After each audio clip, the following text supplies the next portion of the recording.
Hare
भक्ति में काम स्वामी महाराज का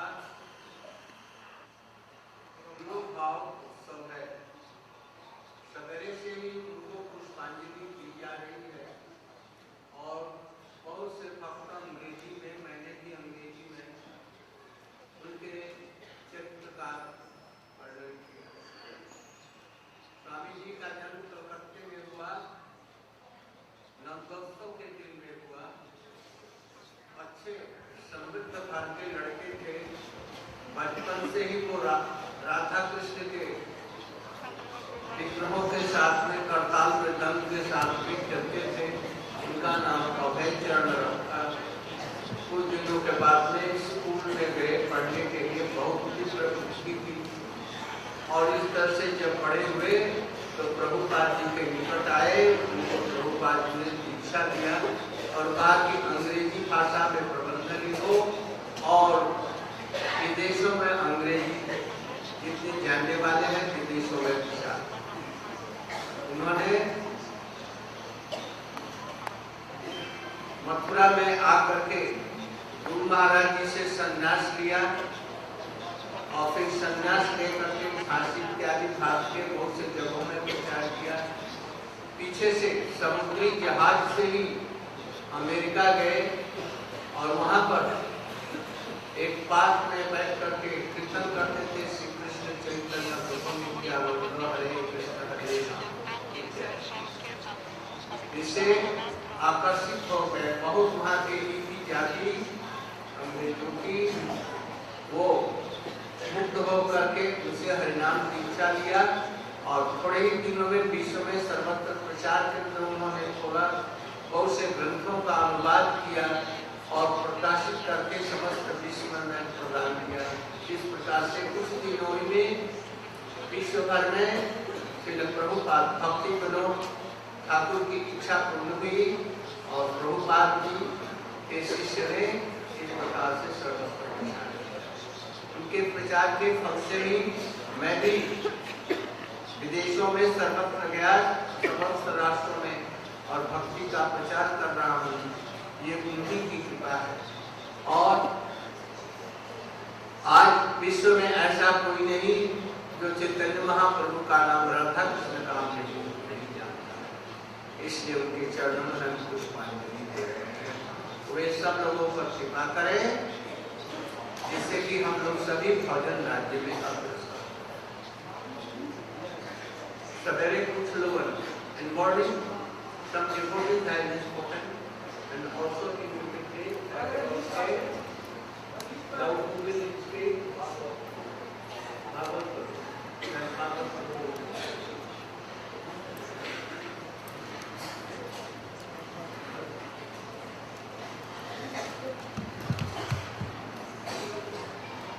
very well.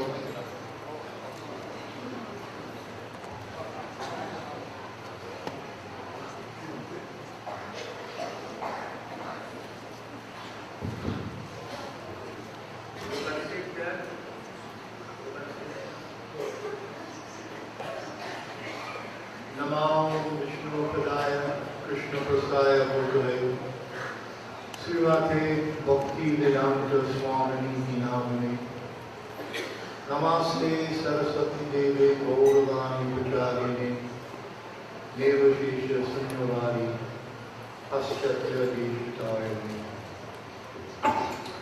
Also try to speak briefly because so many.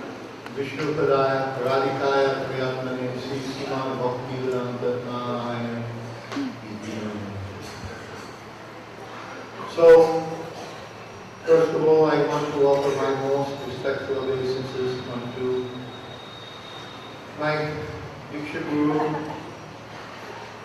Param Pujapad, Sri Sriman A.C. Bhakti Vedanta Swami Srila Prabhupada, and unto my Shishya Guru, Sri Sriman Bhakti Vedanta Narayana Goswami Maharaj. To all the sannyasigan, brahmacharis, Vaishnavas, Vaishnavis in the assembly. I also want to express my deep appreciation to all the young devotees, many of whom never met my Guru Maharaj, who decorated this place so beautifully this morning. I was so affected by your devotion to Srila Prabhupada. Thank you so much. So, my Srila Prabhupada, he, one time when Africa, one man was coming to him, life member, and he was a devotee of Aurobindo. So he was insisting that my Guru Maharaj should hear something from Aurobindo. So my Guru Maharaj pacified him. Okay, you speak. So then he read something, and then he began saying, just see, he has written in such a way, such brilliant conceptions, so intelligent, so highly intelligent, no one can understand. And my Guru Maharaj looked at him and he said, if he was really intelligent, he would write in such a way that any common man could understand. This was the hallmark of my Guru Maharaj's writings. That he has taken the most profound conceptions of the Gaudiya Vaishnava Siddhanta and he has presented it in such a simple manner that all persons have become affected all over the world. People have understood the beauty of these books. His foremost disciple, Sri Srimad Srila Govardhan Swami Maharaj, used to take different pieces of his purports from here and there and write whole books just explaining a few sentences of his purports. How deep Srila Prabhupada was writing in sutras, but yet very sweetly and simply. Srila Gurudev has also done this, has taken a few expressions of Srila Prabhupada and explained them in a very deep manner, showing us the depths of the mountain. One time, Srila Govardhan Maharaj was translating Bhagavad Gita from English into Oriya language, and he also was a master of Sanskrit, Oriya, Bengali, Hindi, etc. And in this translation work, he saw some difficulties because when he translated the Sanskrit word into Oriya, then it was a little bit different than the way my Guru Maharaj had translated into English. So some people, they were trying to understand. My Guru Govardhan Maharaj, he wanted to make sure that the book, when he translated it, all the scholars, they would accept that this Bhagavad Gita was not a mistake, that there was no mistakes by my Guru Maharaj. So he brought all these apparent mistakes to his Sanskrit professor, who taught him in the university many years earlier.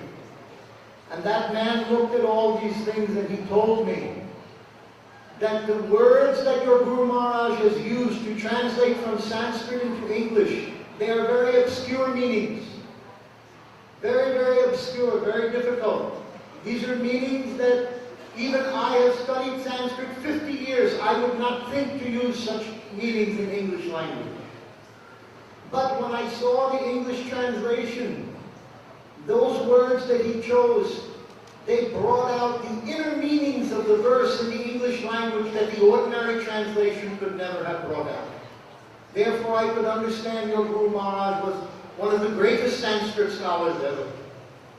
So although his books were written in simple language, his scholarship was unparalleled. He personally told me one day, I do not write these books. Every morning when I sit here, Krishna comes personally and dictates every word. Therefore, when I read, I also learn new things.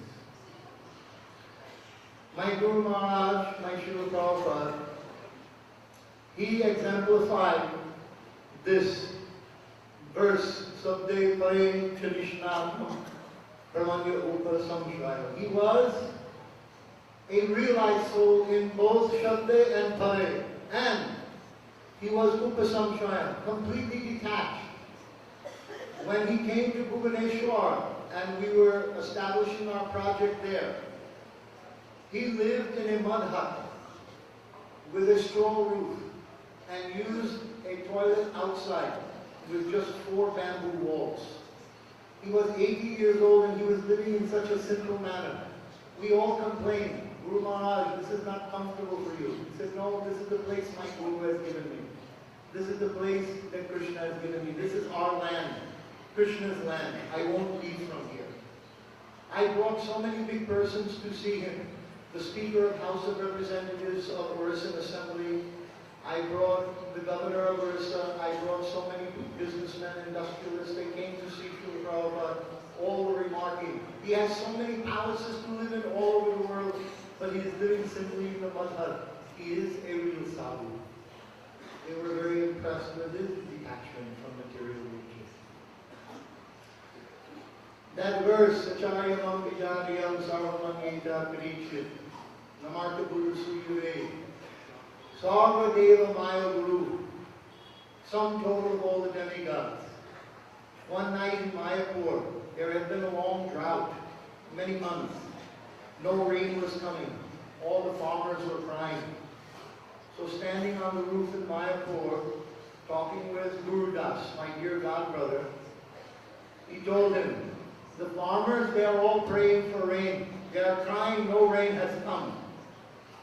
So let them have rain. And he told the Prabhupada went like this with his arm. And when his hand came down, a bolt of lightning struck the clouds, thunder rolled across the sky, and rain came for 3 days. So, Sarvadeva Maya Guru, he had such power. My Guru Maharaj, he was very kind to me. So, many times, he showed his affection to me. When I was a young boy, 20 or 21, I asked some question of him about how to become sincere. So 2 or 3 times in the future, when he introduced me to some life members in India and Africa, then he told them, this is my disciple Bhagavad Das. He is very sincere. Like that, he was very kind to me. When I first joined the Mutt in 1970, I was 19. Then I had some dream. I had never been to India. I was living in America only. That Bhaktivinoda Thakur has given me mala and told me to chant Harinam. So I thought, why am I having this dream? I've never seen it before. Only just recently I saw this picture and I have no idea. But I remembered the dream and the room and everything. Then a few weeks later, they showed me a picture of a man with a mustache. I said, I know that man. Who is that man? That is your guru. When he was a young man, he had a mustache. I said, really? Some memory was there, but I could not understand. Then later, when I went to India, then I saw this place in Govardhan where Thakur Bhaktivinoda did Harinam, word in Bhajan.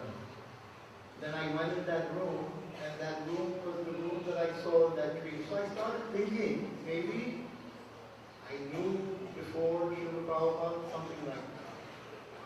So when I went to Vrindavan and I was sitting with Srila Prabhupada and some other god brothers are there, and he was talking so many things. Then he turned and he looked at me and he said, you and I have associated before. We are associating now and again.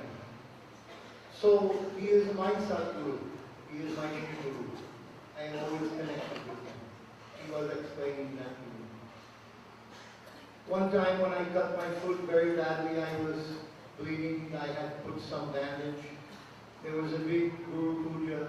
So many devotees were there, 100 devotees. But he called me to the Vyasa-san. Are you well? What has happened? Why your foot is like this? Then I told some accident that I had gone to the doctor. He said, okay, but if anything, you need anything, any help, you come to me personally, and I will personally arrange whatever you need. I will take care of it. So like that, he had so much affection for me. He was always trying to take care of me. Then, sometimes when I would come to see him, he would say, oh, we were just talking about you. We were just Then he was talking about me, so he was saying my name, Bhagavad Maharaj. That time I was 26. So I thought, oh, he's calling me now Maharaj, then maybe he will ask me to take sannyas. So I should think, should I take sannyas or not take sannyas? Should I get married or not get married? I don't know what to do, I'm very young.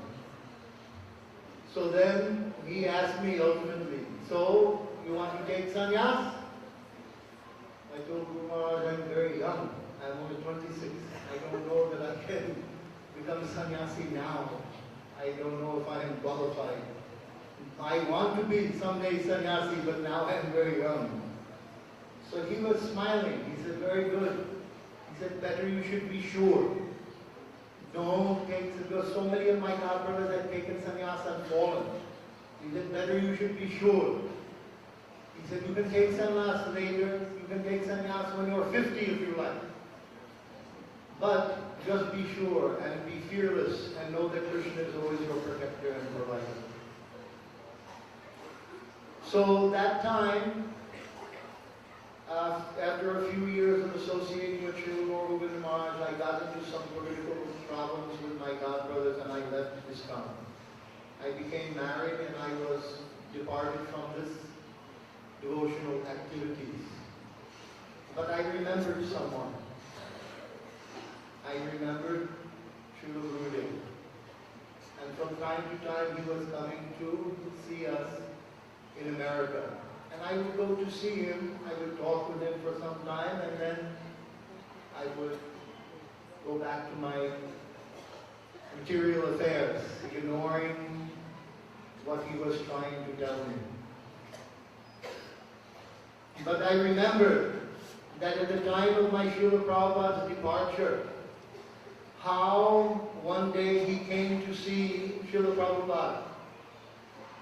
And taking me by the arm, he escorted me to the side of the bed and he said, you see, look how your Swami Maharaj is here in the bed.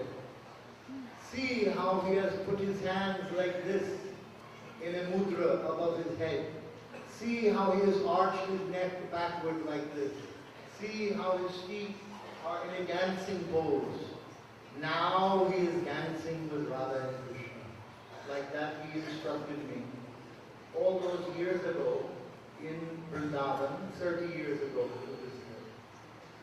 And a few hours later when my Guru Maharaj came out of Samadhi, he told, yes, I have been speaking with Krishna. So confirming what Srila Gurudev has told, is transcendental vision.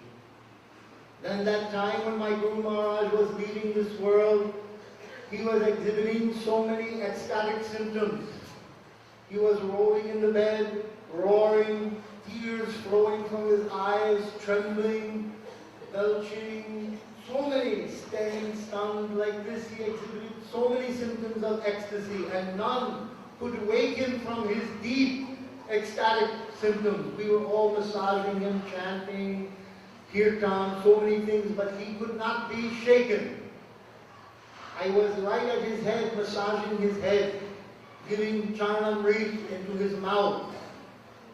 Then Srila Gurudev came into the room. And he came in the room, he came right behind me, and then he kneeled next to the bed, and he whispered one mantra into the ear of Srila Prabhupada, and upon whispering that mantra, he stopped all symptoms, all movement. He brought him back to external consciousness. Then, my Srila Prabhupada raised his hand over the head of Srila Narayana Maharaj and gave a final blessing. And to my knowledge, I was with my Gurudev until the departure of his life, that he did not perform any external conscious act after giving his blessing to Srila Gurudev. That was his last act in this world. So I was remembering these things, and then I was reading in the book about my Srila Prabhupada's relationship with his Guru Maharaj, Srila Bhakti Pragyan Keshav Maharaj, and how he wrote one letter to Srila Charikam that I made a vow, I will never take sannyas. But my Guru Maharaj was coming in dream, and he was telling me that you come out of the house and you go and you preach. So then, after that, he told that by the insistence of Sripad Narayana Maharaj, Srila Bhakti Pragyan Keshav Maharaj, he was an ocean of mercy upon me. He gave me his mercy in the form of giving me sannyas. He said, my Guru Maharaj transferred this instruction and this mantra into his heart, and I received it from Srila Bhakti Pragyan Keshav. This is so I could understand that the mercy and the power of Srila Saraswati Thakur was given to my Guru Maharaj through Srila Bhakti Pragyan Keshav. So then I was thinking how I could stay in his association. He pulled me out actually. I was not willing to give up my household affairs. But he just told me, no, you come now. And then I also had some dream that my Guru Maharaj was coming and telling me to go. So now I have come to be in his association, and by his mercy, I have again been able to begin my service to my Guru Maharaj. I want to thank everyone for your expressions of kindness and service to my Guru Maharaj. And I want to thank most of all Srimad Bhaktivedanta Narayana Goswami Maharaj for helping me to again engage fully in the service of Srimad Bhaktivedanta Swami. Thank you.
First of all, I'd like to offer my heartfelt Pushpanjali unto my beloved Diksha Guru, Srila Bhaktivedanta Swami Maharaj, who is my heart.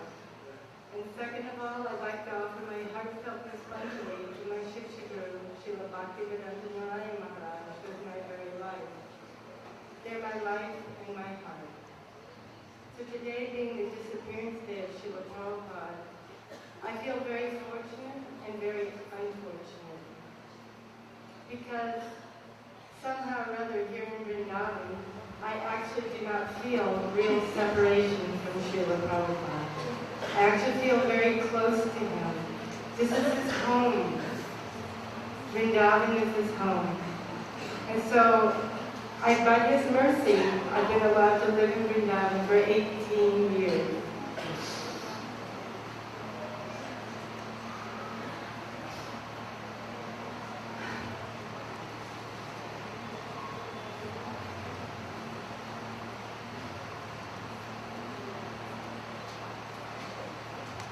And I just feel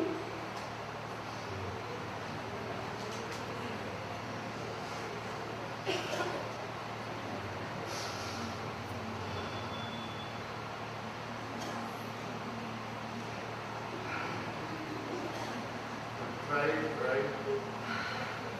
and I just feel that his love and affection is showering upon me.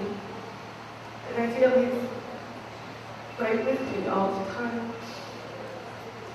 But I realize that if I really felt the mercy, I would feel a separation here, like we see in the life of Narayana Swami. When Narayana Swami left, he felt so much separation, even in Govardhan. Govardhan was like a desert, and I could.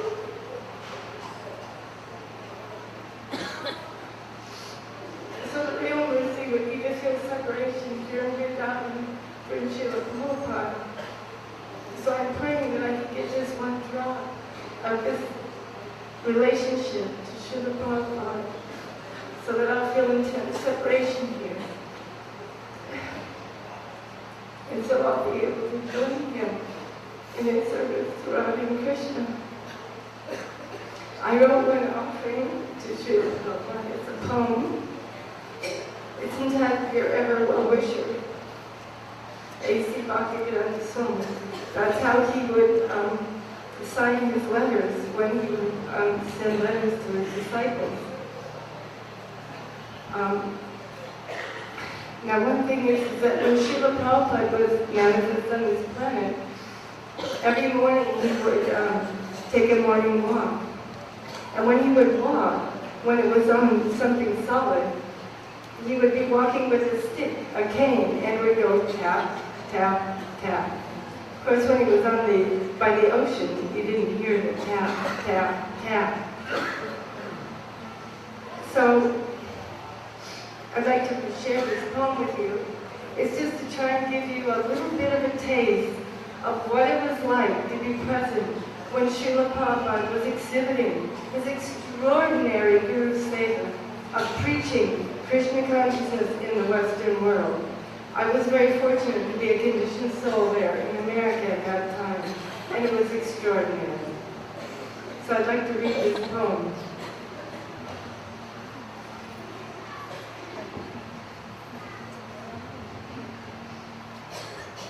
Your ever well-wisher, A.C. Bhaktivedanta Swami. Tap, tap, tap. Oh, it's Srila Prabhupada walking with his stick. He's come to wish us all well. Head held high. Tap, tap, tap. He's walking with his stick, radiating his oceanic smile. He's come to wish us all well. Knock, knock, knock. He's come to each and every door to give what we had never heard before. Hare Krishna, Krishna Krishna, Hare Hare.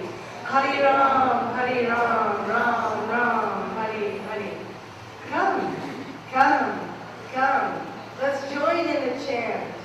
Oh, something astonishing is stirring deep within my soul. What is it? What is it?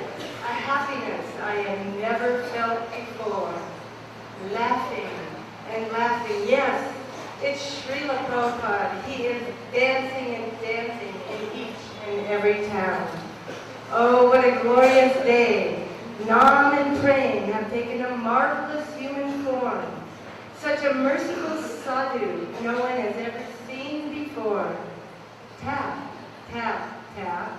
Yes, it's Srila Prabhupada walking with a stick, and he has come to wish us all well, distributing the love and affection of Braj to each and every soul. Come, come, come, don't miss this chance. Every walk is a dance, every talk is a song. The path won't be long, just chant, chant, chant. Give your heart, don't think twice. It's Gaura Sundar's extraordinary mercy walking down each and every street. Yes, it's Srila Prabhupada, and he's come to wish us all well. He's looking, Where is she? Where is he? I must not miss a single soul. Auspiciousness has now begun. Our pain is going. The darkness is dissipating. Oh, how wonderful. Just as predicted. The sun and the moon are simultaneously arising on our horizon. The effulgent Nitya are showering their mercy. Oh, Srila Prabhupada, you are so kind. Surely you are the root cause of all our good fortune. You have come to eternally wish us all well. And, oh Krishna, all glories to you too. On your very own birthday, what a wonderful gift was given by you. But, oh one and all, just stop for one moment and contemplate deeply. This was no ordinary gift given by Krishna. One of Srimati's nearest and dearest, who helped keep that restless Krishna under control, has mercifully been sent by Krishna, sprinkling the whole world with a marvelous shower and ever-fresh sweet nectar that's melting our hearts. But Srila Prabhupada, our ever well-wisher, you had very little time. You thought, who will help? Who will help? Taking his hand and begging a promise, you bound your very dear friend by your love and affection. Srila Narayana Maharaj was his name. How could he refuse? How fortunate we became. By your persuasion, your very dear friend became our very dear friend too. He tirelessly told, giving his precious time. What is the goal? What is the goal? Praying Sega like Rupa and Rati, nothing less and nothing more. Radha Dashyam. Oh Srila Prabhupada, how kind are the hearty blessings of your very dear friend. He broke open your treasure chest and showed us the jewels hiding deep in your heart. Now some special gratitude is stirring our minds for you, Srila Prabhupada, our ever well-wisher. All glories to our Srila Prabhupada, who is intimately and selflessly serving his own Srila Prabhupada. All glories to our ever well-wisher, A.C. Bhaktivedanta Swami, our Srila Prabhupada, our Guru Maharaj, our beloved spiritual master, and our very dear most friend.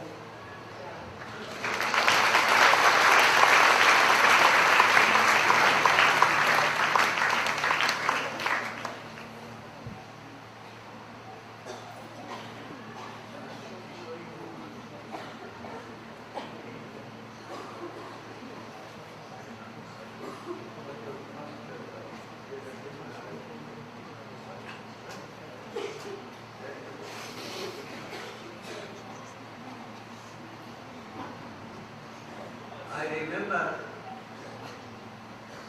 that friend, some ISKCON leaders came to me and told, we want to take you to Western countries, but there is a condition. And condition that you should not tell that, oh, you have not come from Golok Vrindavan. You should not tell. And you should not tell that our Guru Maharaj, that is Bhaktivedanta Swami Maharaj, has established Radha Partha Sarthi. You should not tell. I rejected that proposal. This is my preaching subject. I must tell. Swamiji has never told that Jews has come from Golok Vaikuntha. Jadgatva nanivartante tadham paramam mama. Anyone by practicing bhakti yoga, and after that he has received the faith, how he can fall down from there? There is no illusory maya, only yoga maya. So anyone going there, never to turn back. Only they can come with Krishna as the associates of Krishna. Not like, so all jivas has come from the Tatastha Shakti of Karnataka Narayana. They are parinam of tatastha. They were never liberated, they were not binded by Maya. In tatastha were there. And in their transcendental form there was some seed, potency of Krishna service. But when they looked after, backward, from there they may go there backward, and some those who saw towards this first thing. You know that Dwarkadhish Krishna and Mathura's Krishna is not most beloved of gopis. They are not Radha, most beloved of Radhika. Only Brajendanandan, Namsundar is Radhana, Gopinath, Gopijana Basra. How Parsakti will come? Heavenly can come. So I thought in England, Swamiji has not kept his name Parsakti, but Delhi,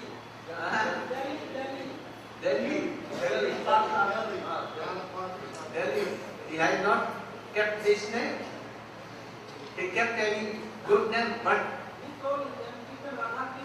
Radha Krishna. But they transferred this. I told that I will have to cut, correct all this. So I rejected that. Even today, until that Shiva has come from life, but you should not believe in this. You should.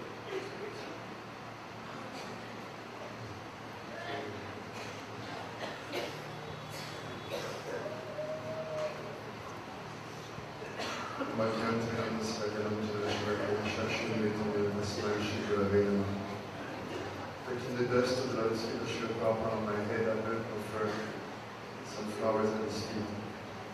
It is written in Vaishnava Bandhan that we recite every morning that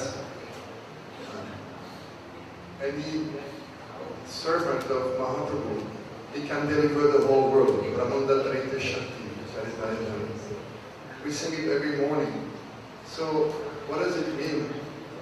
That we have an example in Srila Prabhupada's life, that he came and actually delivered the whole world. There is no bhakti in this world. Bhakti doesn't belong to the material world. It is said that the jivas are just like sparks of a fire. If you look at when the spark they go away from the fire, then what happens? They become completely useless.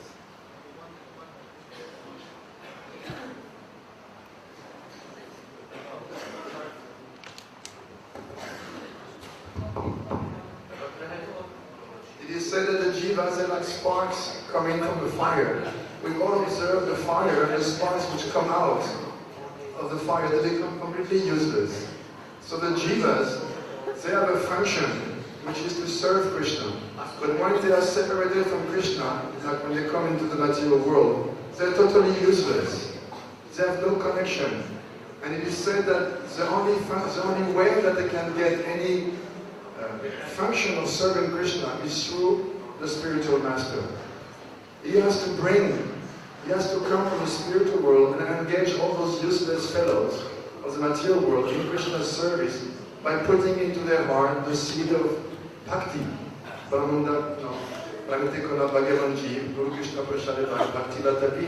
We have to receive from the spiritual master the seed of bhakti to be able to perform bhakti.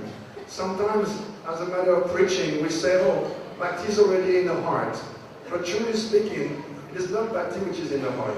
There is a seed adaptability to receive bhakti and reflect it back on Krishna. Just like it is said, Guru was explaining this in France, that a female parrot, a sari, she can be taught how to speak, but a female crow cannot be taught. So in every jiva, there is an adaptability to learn how to perform bhakti. But bhakti is a function of the spiritual world. Technically speaking, it's a vritti of Swarup Shakti.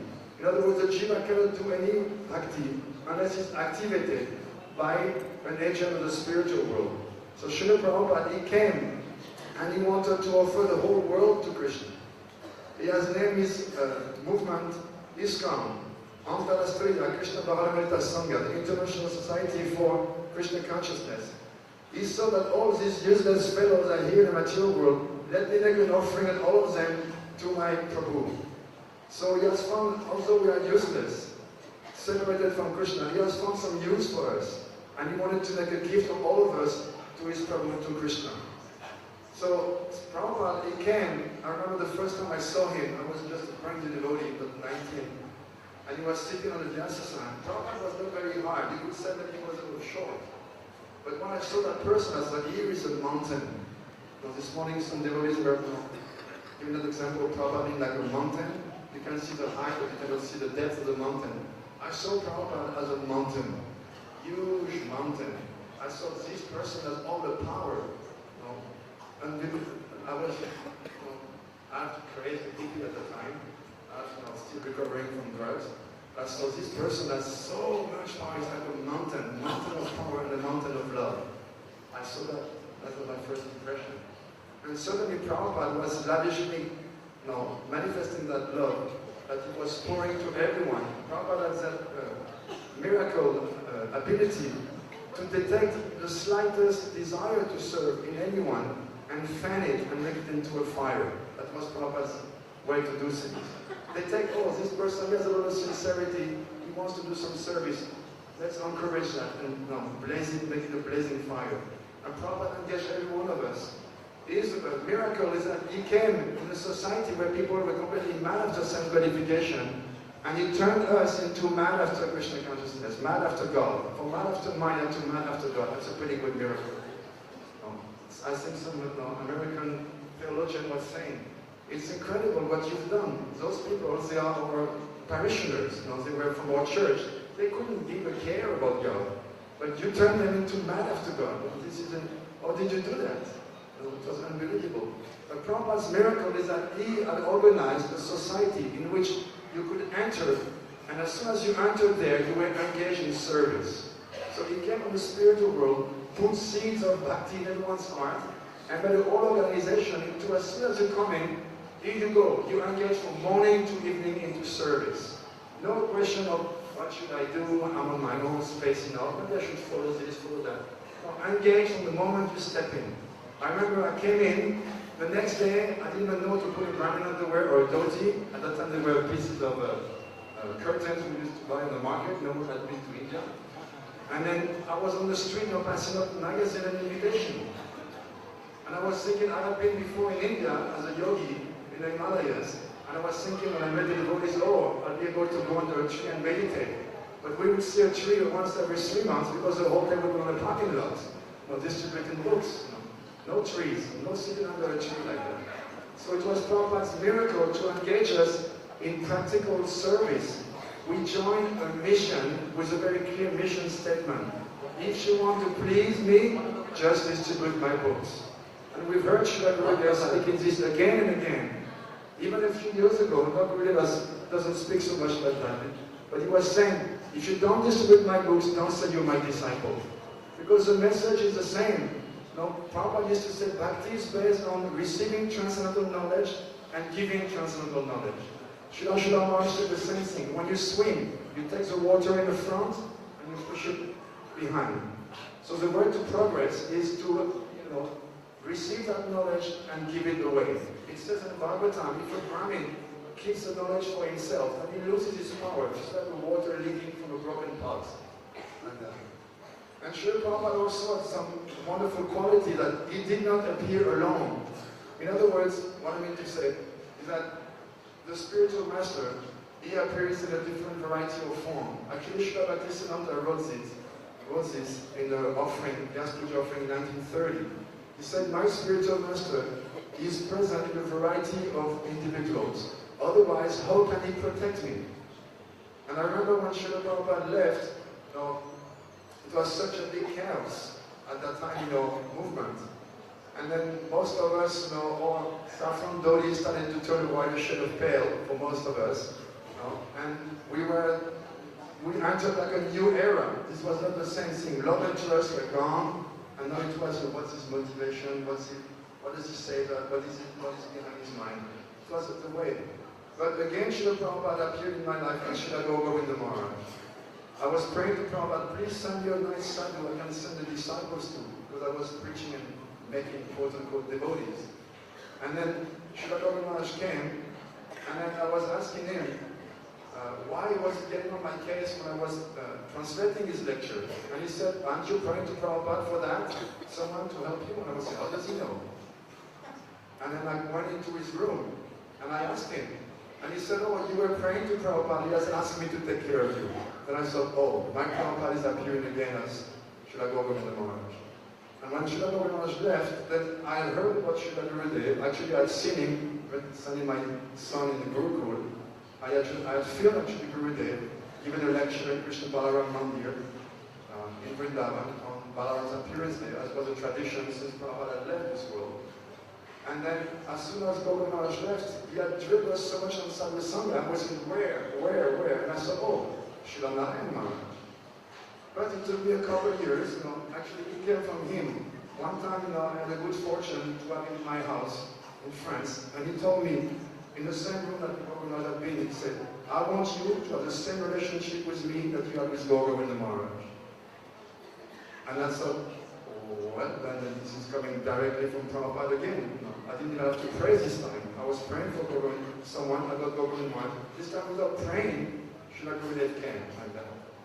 And in the old days he was saying, I have big pockets, and I take arms, put them in my pockets, and there's no refund. So he has not been saying that lately, but I see that he's doing the same job. So be very careful of that great thief, servant of the greatest thief, because he's doing that under the pretext of, oh, come to Vrindavan, come for Parikram, be very nice. Here goes your heart into his pocket. And once it is there, forget it, you can't get it back. You can't get it back. No, you will only get it back when you be ready to offer the lotus feet of Radha Krishna. So I pray that verse after verse, in whatever form Srila Prabhupada comes to me, I'm able to recognize him as Srila Govardhan Maharaj, as Srila Gurudev, and I'll be engaged in the service of this wonderful family around Srila Gurudev. Thank you very much.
I provide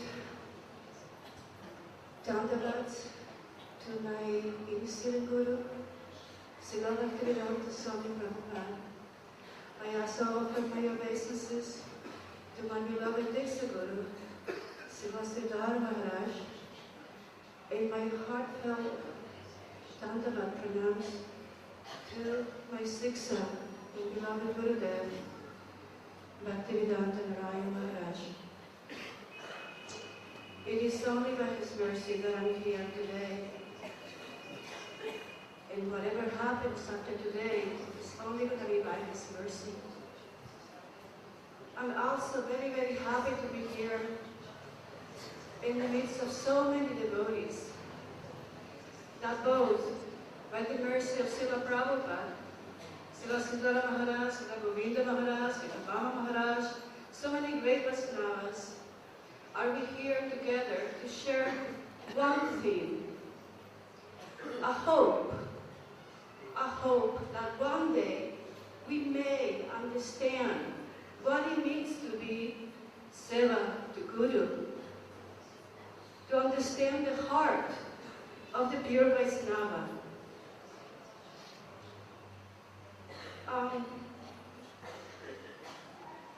I wanted it to be very brief tonight because there is so many speakers and everybody has so wonderful things to say. But one thing that it became very clear to me is that the only reason that I become a devotee, and many will share also the same feelings, is because Samsara Dhamma, Navagina Loka, Shanaya Kamana, Kanakanatman, Vipasakaya Nakunarnanasya, Vande Gurusi Charanabhinda.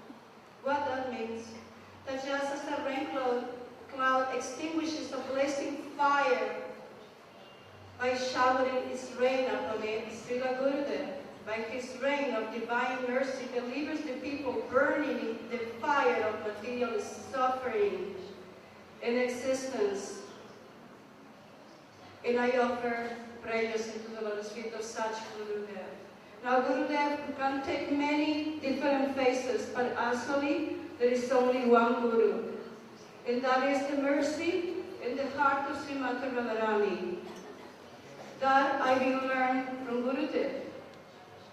So Shamarani was saying this morning, she was mentioned, and I repeatedly have heard this, that this evening, the mountain, that Srila Prabhupada was a mountain, and we were able to see that upper part of the mountain, that external. And like very, very neophytes, we try to learn how to behave like human beings, tried. And by the mercy of Srila Gurudev, we slowly understanding that depthness of the heart of Sri Guru, that compassion, that love, that we must share with each other. One thing was very clear with Srila Prabhupada, that he really wanted it to work us together in cooperation, leaving away completely our false egos. Because when there is ego and there is separation and this individualism, then there is no possibility for bhakti. Manjaris, they work all together, they cooperate. One Manjari is not saying, oh, I don't like the color of her hair, so I'm not going to be working with her. All Manjaris are working together. And this seva that we can do, this any type of service that we can perform for Srila Gurudeva, for Srila Prabhupada, is only by their mercy. It is only a simple possibility. It's giving us, we are mercifully being given an opportunity to try to do something with our lives, to do seva, to manifest in that seva the way that we relate with the planet, with others, with Guru, with Krishna. That is a gauge that is indicated how closer or how far are we from really understanding the heart of the pure devotee and the pure in Prabhupada and Srimati Radharani. So always, by understanding that there is not actually difference, that we all one in one state, Chaitanya Mahaprabhu was very clear in that.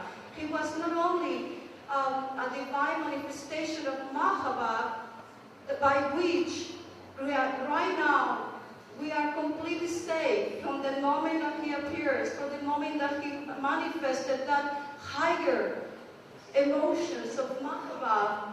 We are all liberated in this Kali Yuga, and that was his plan. And Srila Prabhupada was actually simply a follower of that plan, by following the mission of his own Gurudev very strictly and very strongly, and with so much faith and surrender in his heart.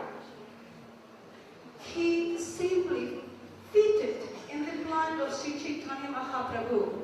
Two things: liberated all from this entangle of samsara, of death and not knowing who we truly are, but also to give us this reform. He, in a sense, sometimes I can see that Lord, knowing that Guru will never let you go, that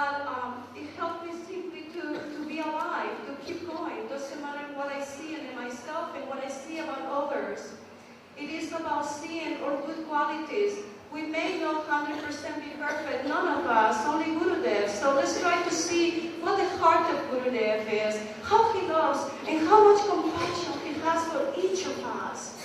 Doesn't matter how much rascals we can be, or I can be, I know myself, he's always there with his eyes, with his words, or with his silence, or whatever, just giving us hope that maybe one day we will understand the deeper truth of this mission, or this lower part of the mountain of Srila Prabhupada and himself, because there is no difference.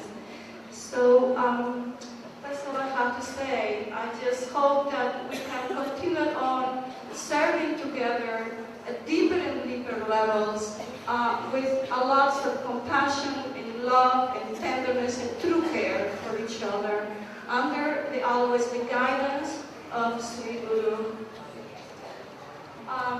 One thing I wanted to mention, and it is that very beautiful plans that they have to do also with this continuation of the mission of Lord Chaitanya and how he's going to be taking over the world. Education, which destroys ignorance. Just recently, actually 2 days ago, a property or a possibility for a wonderful, beautiful school in Vrindavan is being donated by Mr. Kela from Anandadam. So I just like to mention and to tell everyone that in due time, the sooner the better, with the cooperation of everyone, this school can be running very nicely, and it will be an international school, so that children all over the world will be able to take education here. I will advise that when that is so, that to take and ask the senior Vaishnavas, Gurudev himself, about what is best for your spiritual life, if you have some doubts about it. But it's a great opportunity for many devotees that they want their children to have a Vaishnava education to come forward, and that they can live in Vrindavan, and their children can be educated here. So you will see a follow-up in the next weeks on it in purebhakti.com. And that's all I have to say. Thank you very much.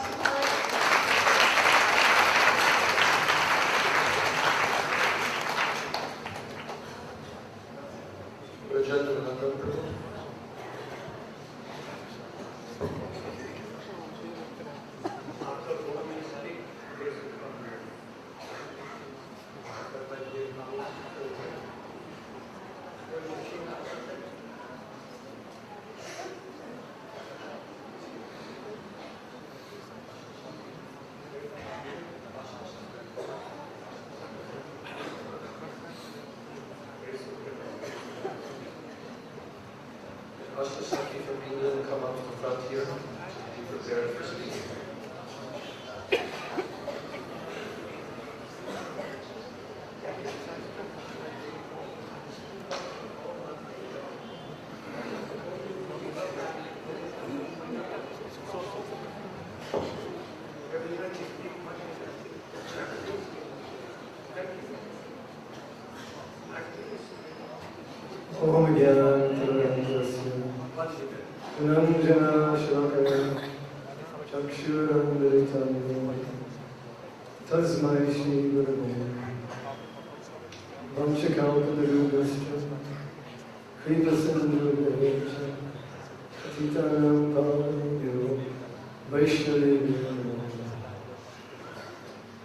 Before speaking, I'd like to offer my Dandavad pranams eternally at the lotus feet of both of my Gurudevs.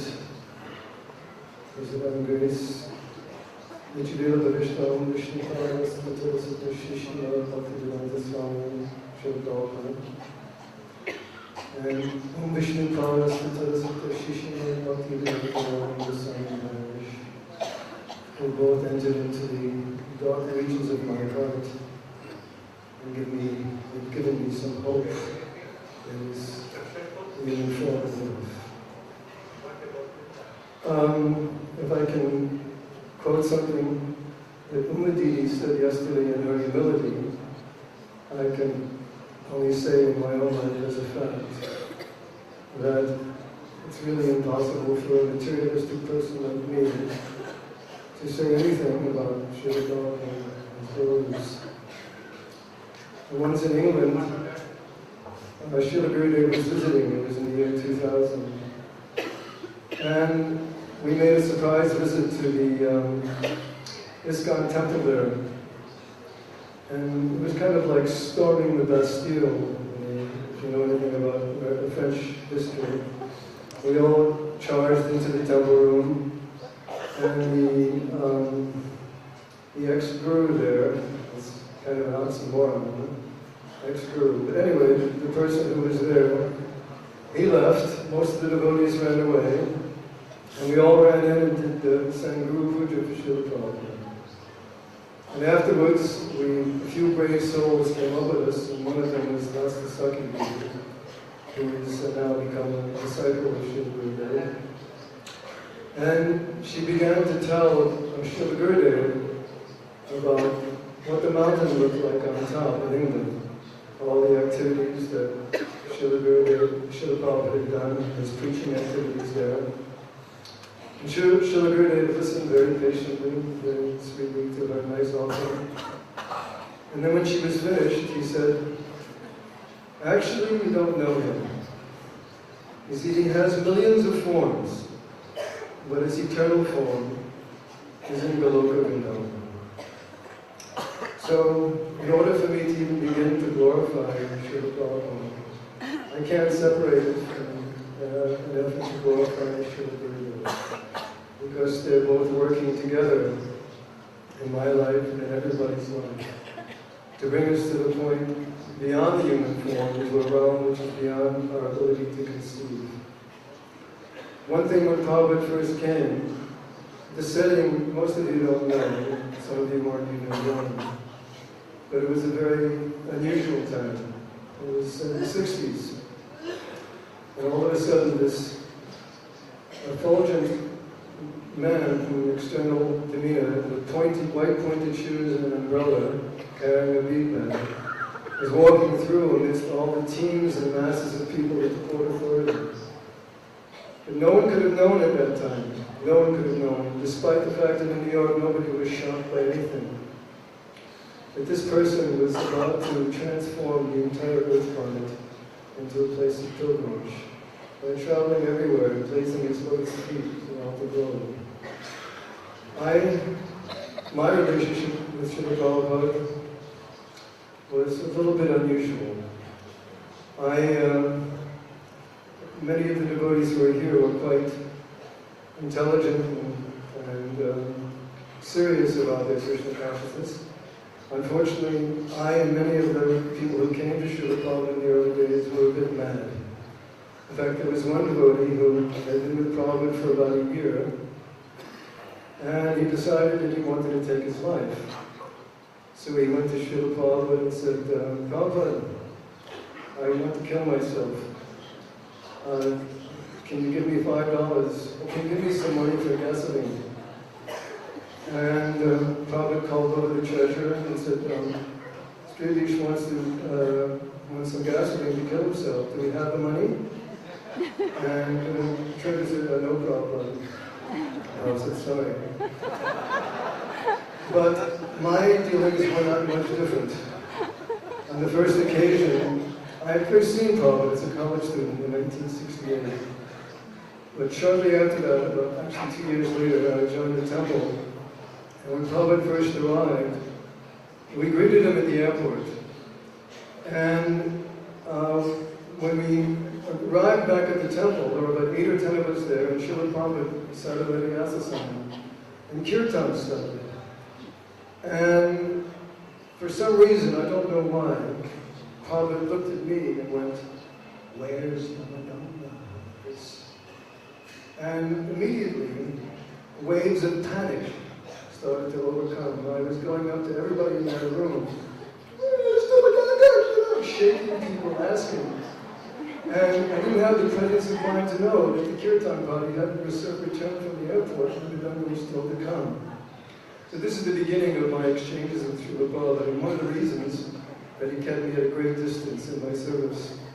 Because if I had been close, I probably would have ruined my spiritual life. A few days later, there was initiation, and I was there in front of Prabhupada. The lady before me, Prabhupada asked the traditional question, what are the four principles? And the lady couldn't answer, so she just started weeping. And finally Prabhupada handed her the beads, just moved his head like this, and gave her the beads and told her her name. But now it was my turn, and so Prabhupada asked me what are the four principles. I got that down. I'm chanting 16 rounds, and then I reached out. And Prabhupada pulled back. And I said, uh-oh, this is the ball game. Prabhupada's got me read now, I'm finished. And then changed his mind. And then one devotee wrote my hand, a right hand. I said, oh, and I reached out. I had just learned recently that you use your left hand to clean yourself after passing stool. I was just becoming a human being. And I reached for my spiritual master's beads with the wrong hand. And the last moment I'll share, just to give you an indication of what Prabhupada was dealing with in his Leela here. This was in 1975. I was allowed to watch, be the guard for Prabhupada's quarters in Mayapur in the late shift, 11 o'clock. And in spiritual life, it's who you know, you go for Prabhupada, he was organizing it. So about late at night, Prabhupada came out, and he went to the restroom. So I thought, this was my chance. And I ran down the hall, and I waited outside the restroom with my stick, just like this. And Srila Prabhupada walked out, and he looked at me like this, and he said, what is this? You are guarding? Yes, Prabhupada. And I don't know who he was talking to, I can only imagine, but he looked up, he laughed, and he looked at me with a lot of compassion, and he said, what is he guarding?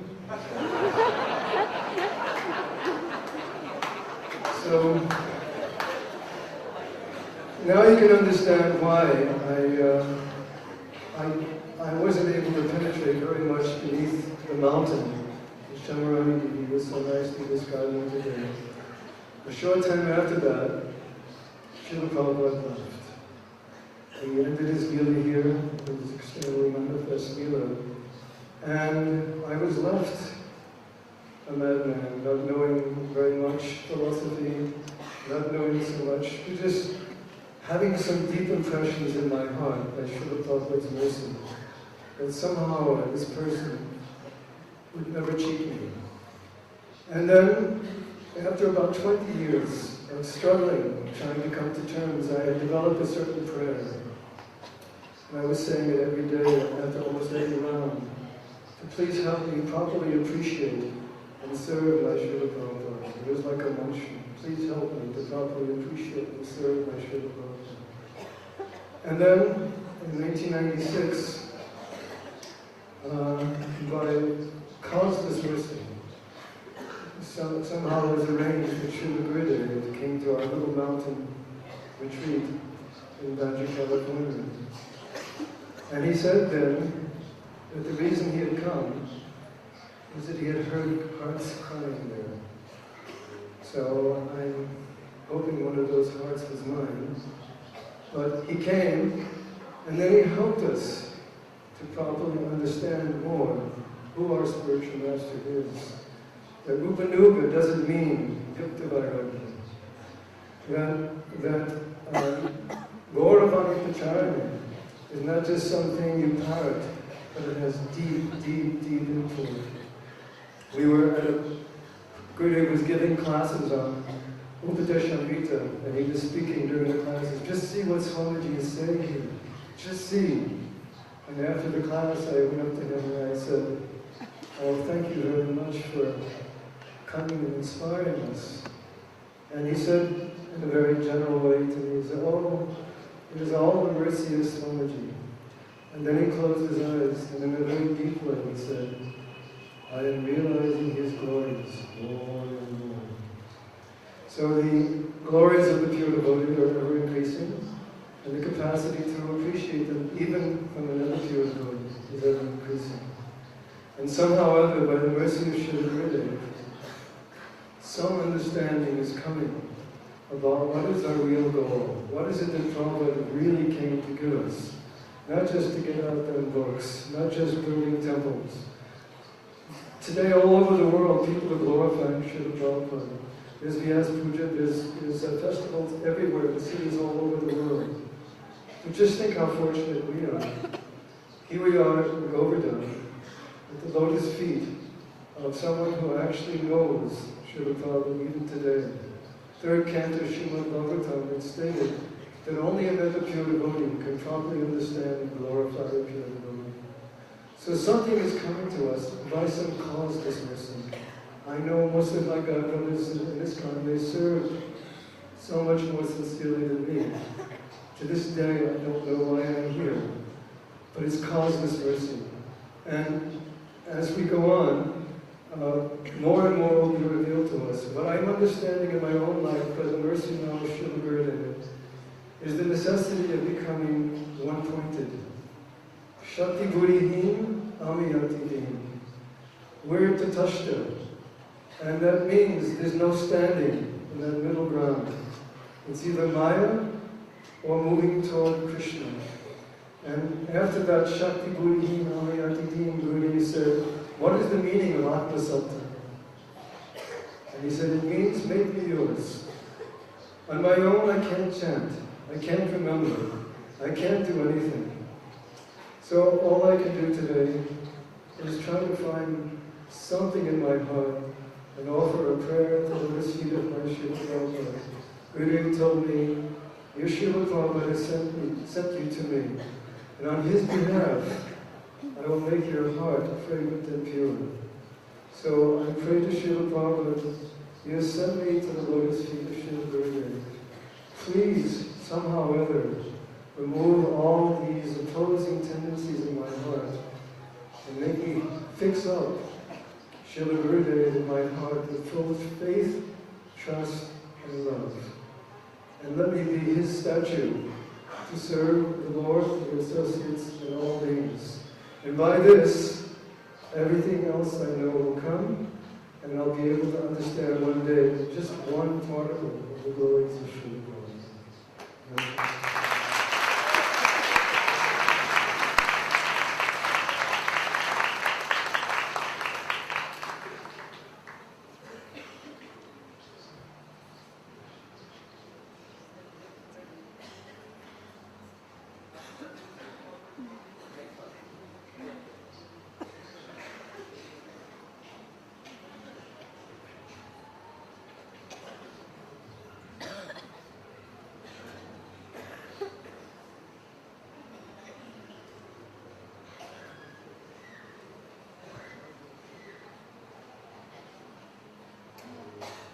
I have absolutely no qualification or organization to stand up here in this center and glorify the Lord.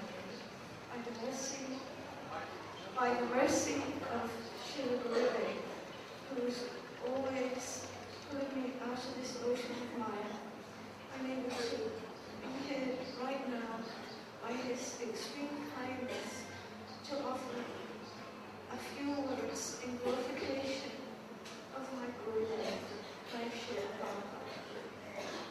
Om Jnana Timirandasya Gyananjana Salakaya Chashusha Militam Yena Tasmaya Srila Gurudev Namaha. I offer my Dakkala pranams millions of times to the lotus feet, to the dust of my spiritual master, my dear Srila Prabhupada. Namo Vishnu Pradaya Krishna Prasthaya Bhutale Srimati Bhaktivedanta Swami Namaste Saraswati Deva Guruvana Charani Namaste Sanyana Rasitari. And also my God millions of times as I'm spongy in the dust like lotus of my Shishiguru. Please, Narayana Shankara Narayana Namo Vishnu Pradaya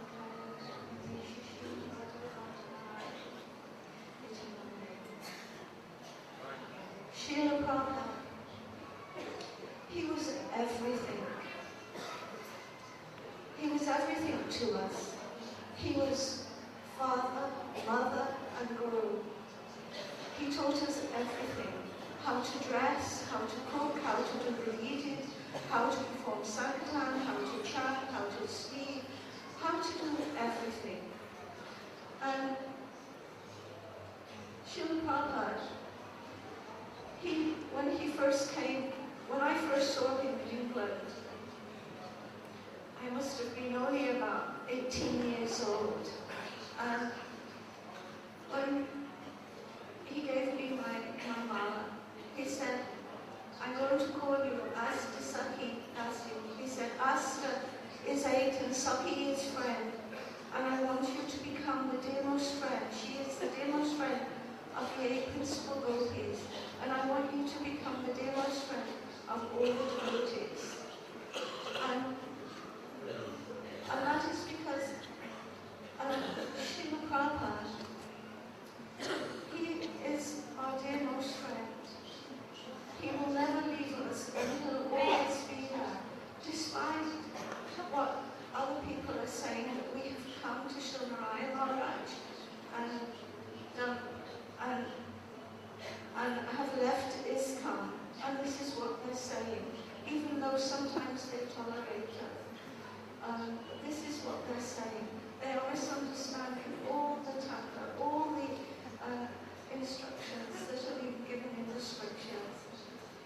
One time, in Madhyavantanana, Srila Prabhupada, he wanted to show us how to make samosas. It wasn't just myself, it was some other devotees.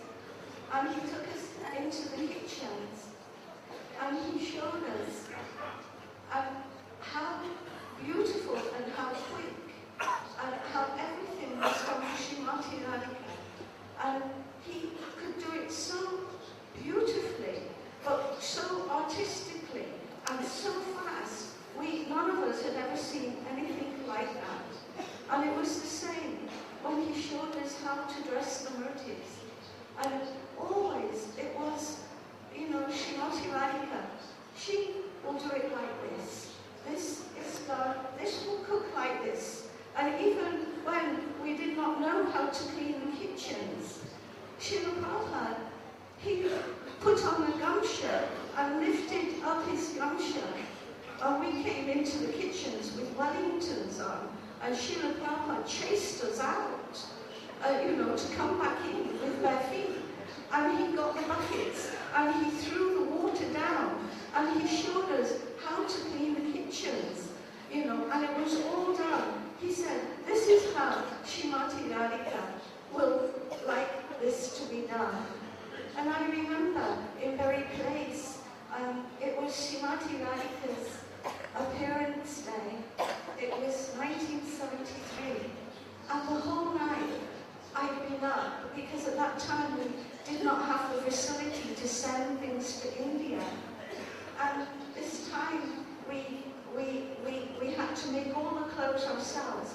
And I'd been up all night putting on sequin after sequin after sequin on Srimati Radhika's skirt. And luckily I was able to dress her the next morning. But I was thinking while I was doing it, oh, this is such a laborious process. Who will ever notice what I'm doing? And I remember sitting in front of Prabhupada's class the next morning, and he gave such a wonderful talk about Srimati Radhika. And then all of a sudden he said, and Srimati Radhika, she will notice even the tiniest little bit of service that you will do for Krishna. And he said, even to the tiniest sequin. And she will say to her Krishna, hey, Krishna, look at this nice devotee. Look at this service that they are doing for you. Srila Prabhupada, like Srila Gurudev, knows everything.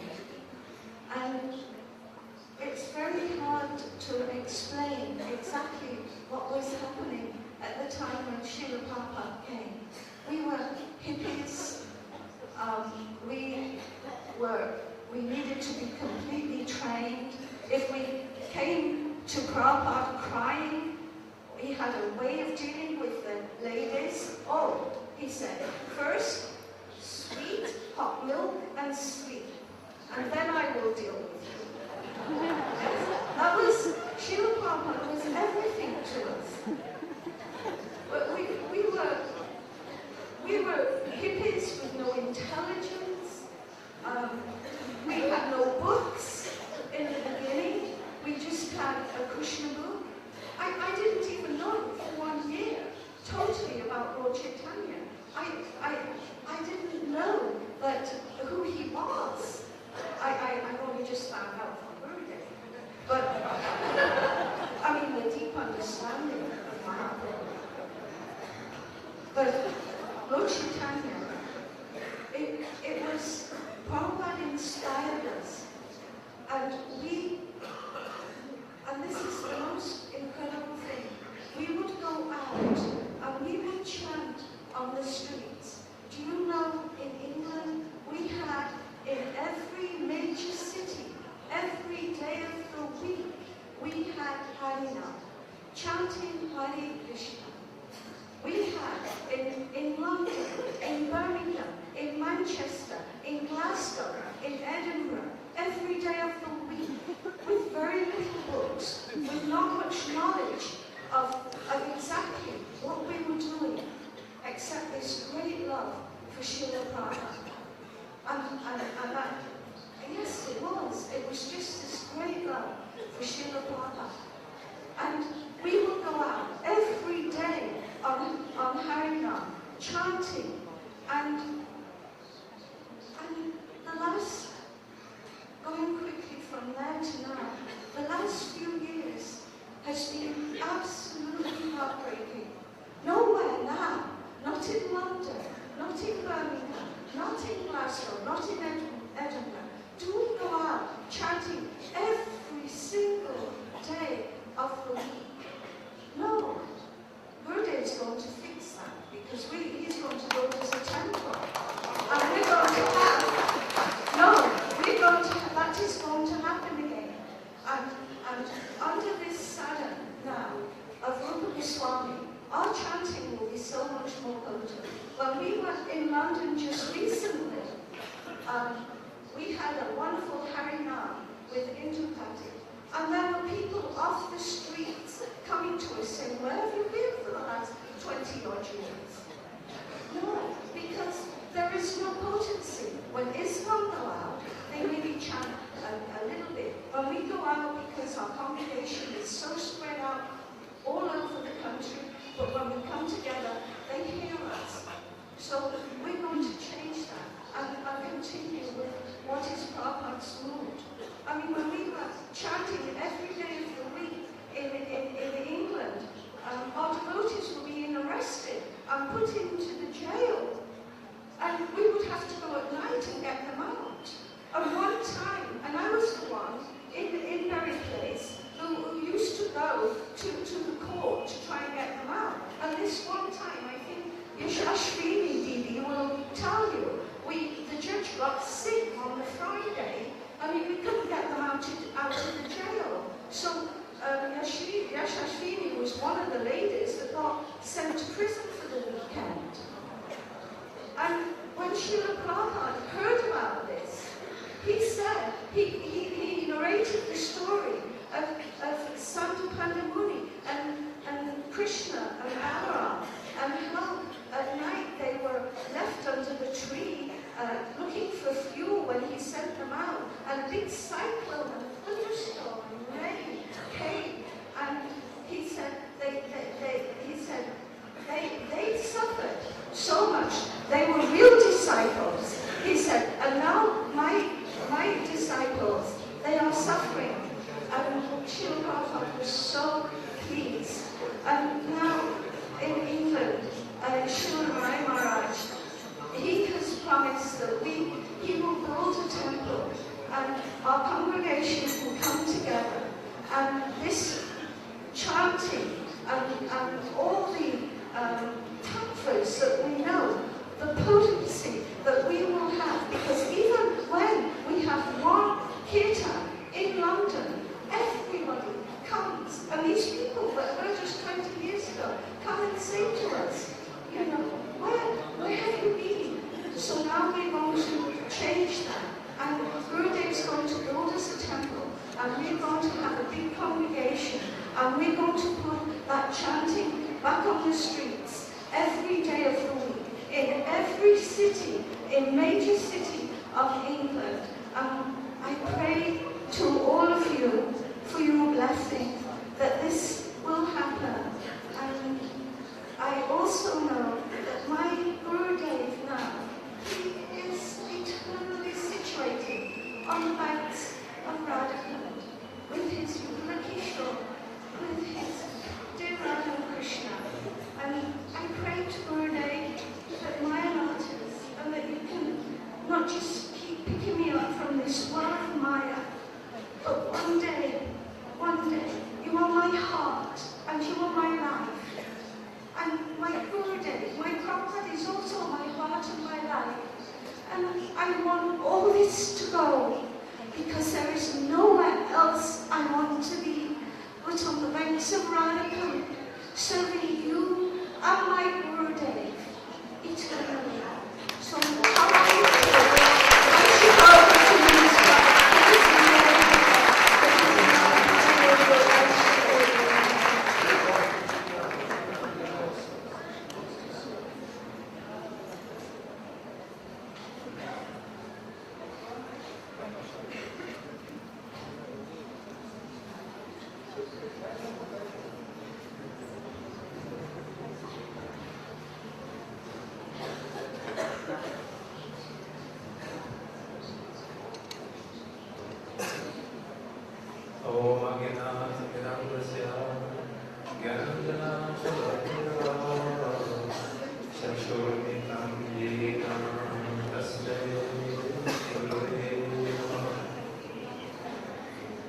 So the word Diksha,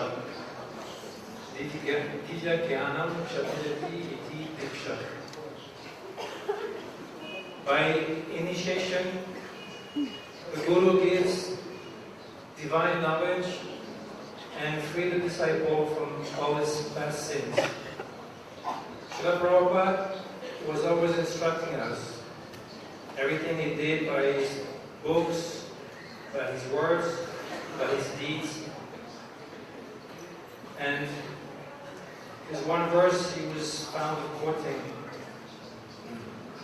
Samashika Yipalapalabhavam Mahatparam Punyanesho Purari Balam Buddhiravatsaparam Param Padam Param Padam Yadipadam Natisham. In this verse of the Bhagavatam, the word Padam has different meaning. It means feet, it means abode, it means shelter, it means imprint, and also it means step. And there are also different other meanings, but in this verse, all those meanings are there. And the inner rhyme, Vatsa Padam, Param Padam, Padam, Padam, Yati Padam, is beautiful to the ear, but is also telling of the very crude and plain fact that we don't belong to this world. All our relationship with our wives and children, our family members, our friends, our identification with our body, whether it is fat or thin, whether it is white or black, whether we call ourselves Indian American, Christian, Hindu, these are illusory designations. They don't belong to us, and we don't belong to this world. We belong to Param Padam. Omkar Vishnu Param Padam. This Param Padam or Paramam Padam, Srila Prabhupada was often using the word Vaikuntha. So this word indicates, when he was using it, he didn't mean that we will all go to Vaikuntha and have four-headed arms like Vishnu. He was mainly telling us that the world we belong to is a world without kunta, without any anxiety. Padam Padam Vipadam. This world is exactly the opposite. At every step, Padam Padam, there's Vipada, there's obstacles, there's calamity. And we have to be free from this false perception. How do we do this? Ye Paraparabha Bhavam. Those who take the tender buds of the lotus feet of Murari, who is Yasha, very famous, and Punya, very auspicious. Those who take his tender lotus feet as a boat, Lavam, then to them, Baba Ambu, the ocean of material existence, becomes like Vatsa Pada, the water contained in a hoofprint of a calf. This is a metaphor to indicate that actually we don't need a boat to cross the ocean. If we take shelter of the lotus feet of the Lord, we can just cross over, because the water contained in the calf hoofprint is very, very small, so we can just stand it over. So how can one take full shelter at the lotus feet of the Lord? Mahatpadam. This word also has many meaning, this compound has many meaning, one of which is taking shelter to the feet of the Mahat. And this is what we have tried to do with our Srila Prabhupada, with our Srila Gurudev. By taking shelter of the feet, it doesn't mean just grabbing the feet and smearing them on your head, but following their instruction. Srila Prabhupada was always telling us, there's Vani and there's Vapu. Vani is my instruction, and Vapu is the physical presence. He was often saying to his disciple, who wanted to be with him and enjoy being in his company, don't be attached only to my physical form. Be attached to my instructions. What will you do when I will leave this world? If you only attach to my physical body, then this attachment is very shallow. You have to be attached to my instruction. So most of us, we have served Srila Prabhupada in a separation mood. He will send us door to door in the mood of Nityananda Prabhu or Haridas Thakur. We were trying to follow this example, saying to everyone, Guru Krishna, Bhaja Krishna, Guru Krishna Shiksha, by sending, giving them the books where everything was actually given. And we were serving Srila Prabhupada in complete separation. Even when he was physically present in this world, he was actually discouraging his disciple, his newest disciple, to come and always be with him. Not that his association was not required, but he needed to have this mission spread. And everyone who has actually distributed books in different parts of the world, they have experienced this incredible sensation to be with Srila Prabhupada, to have this sensation that Prabhupada is present, even though he's physically not there. And this was the whole mood of Srila Prabhupada, to teach us how to serve and to do bhajan in separation. First of all, to teach us that this world is not ours to enjoy, that it doesn't belong to us. He was always saying, Ishamashyam Vidam Sarvam. It was this world, everything belongs to Ishvara. Nothing belongs to us. And Krishna, the Supreme Godhead, hasn't created this world for our enjoyment. When people are saying, oh, why has God created such an imperfect world? They are not considering that this world was not created for our pleasure. It was created so we can experience this separation mood from Him. That actually, when the materialistic people are saying, where is God? They are asking this question in a very challenging mood, not understanding what they're really asking. Because this question is the real question we should all be asking. Where is God? He has left. We have left from Him. We are separated from Him. And ultimately this separation should culminate in the highest bhajan. Aidina dayatana kahe maturunat kadavarokya se Nidayatva Daroka Kadaram Laika Ramyati Kim Karomiyaham. This was Srila Madhavendra Puripad.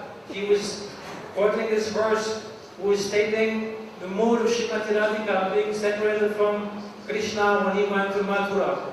Oh my Lord, so merciful to the destitute.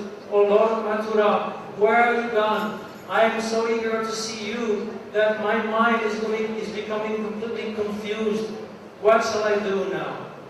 So this was what Prabhupada wanted to teach us.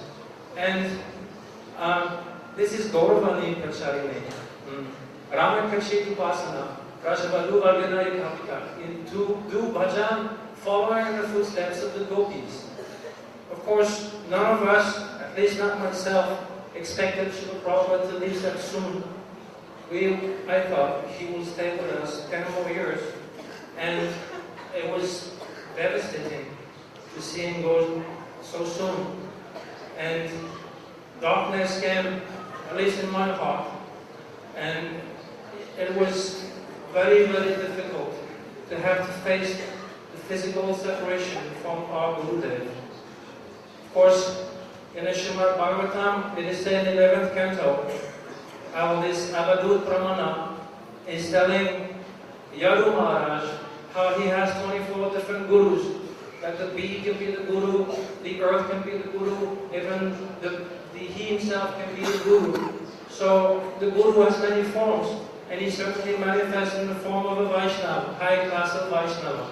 The guru is always there. This is always the Vani, that the Bahu may have disappeared, but the instruction is still there.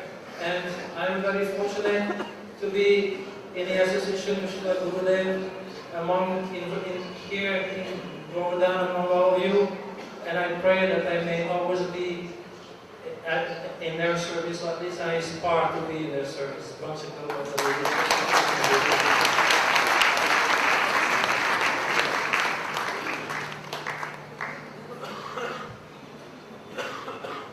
time is over.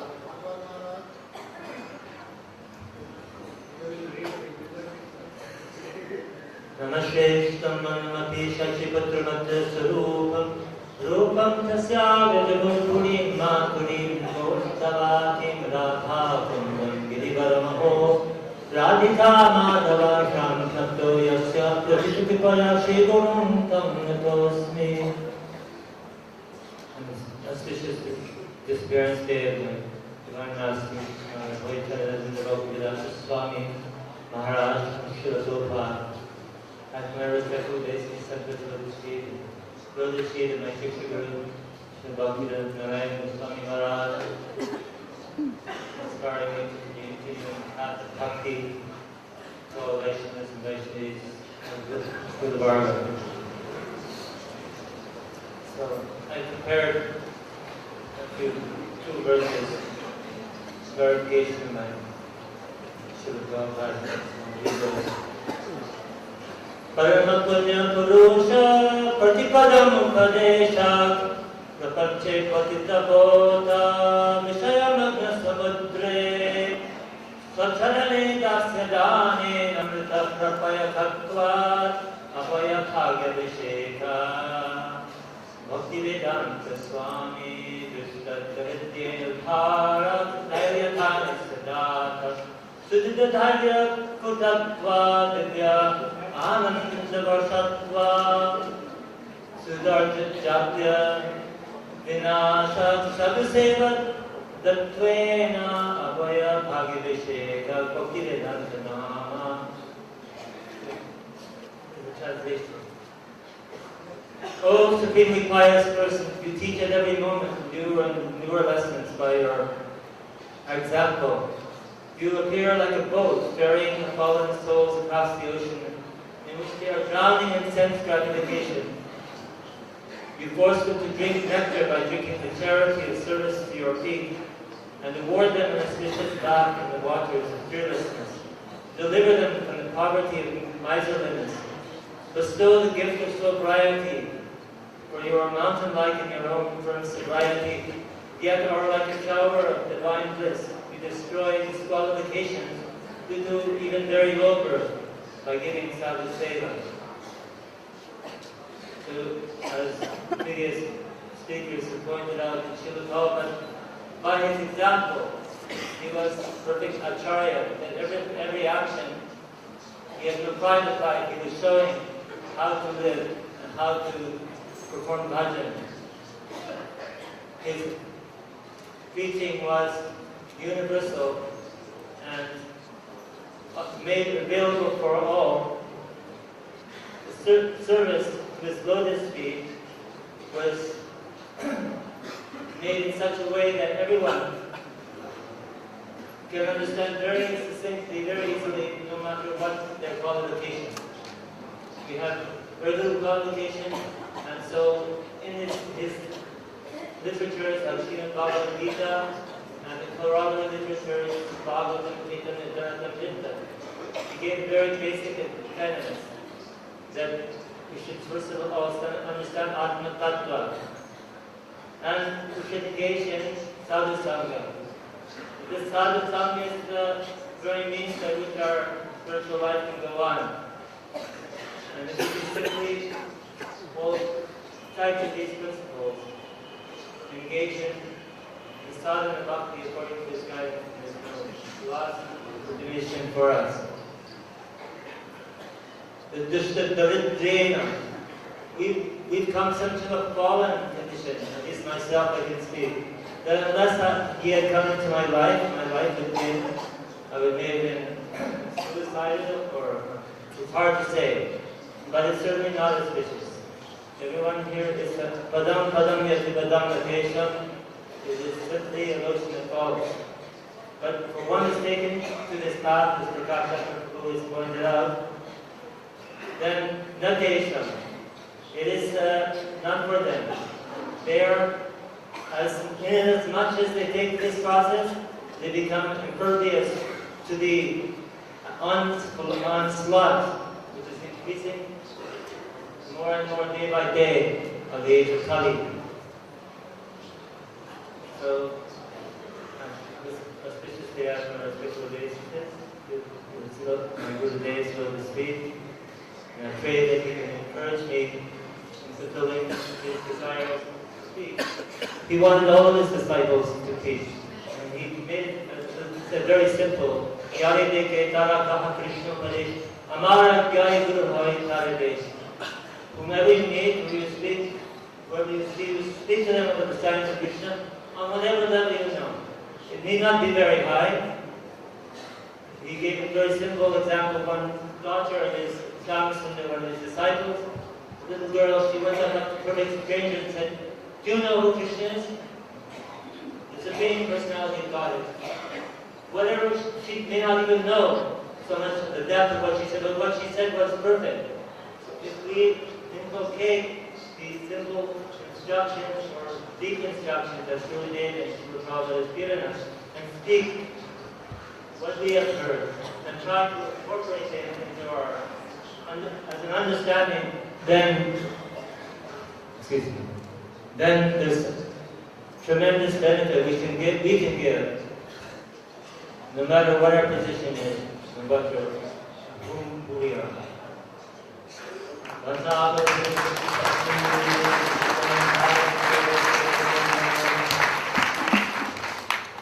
Nirguna Prabhu, Shri Gurudev.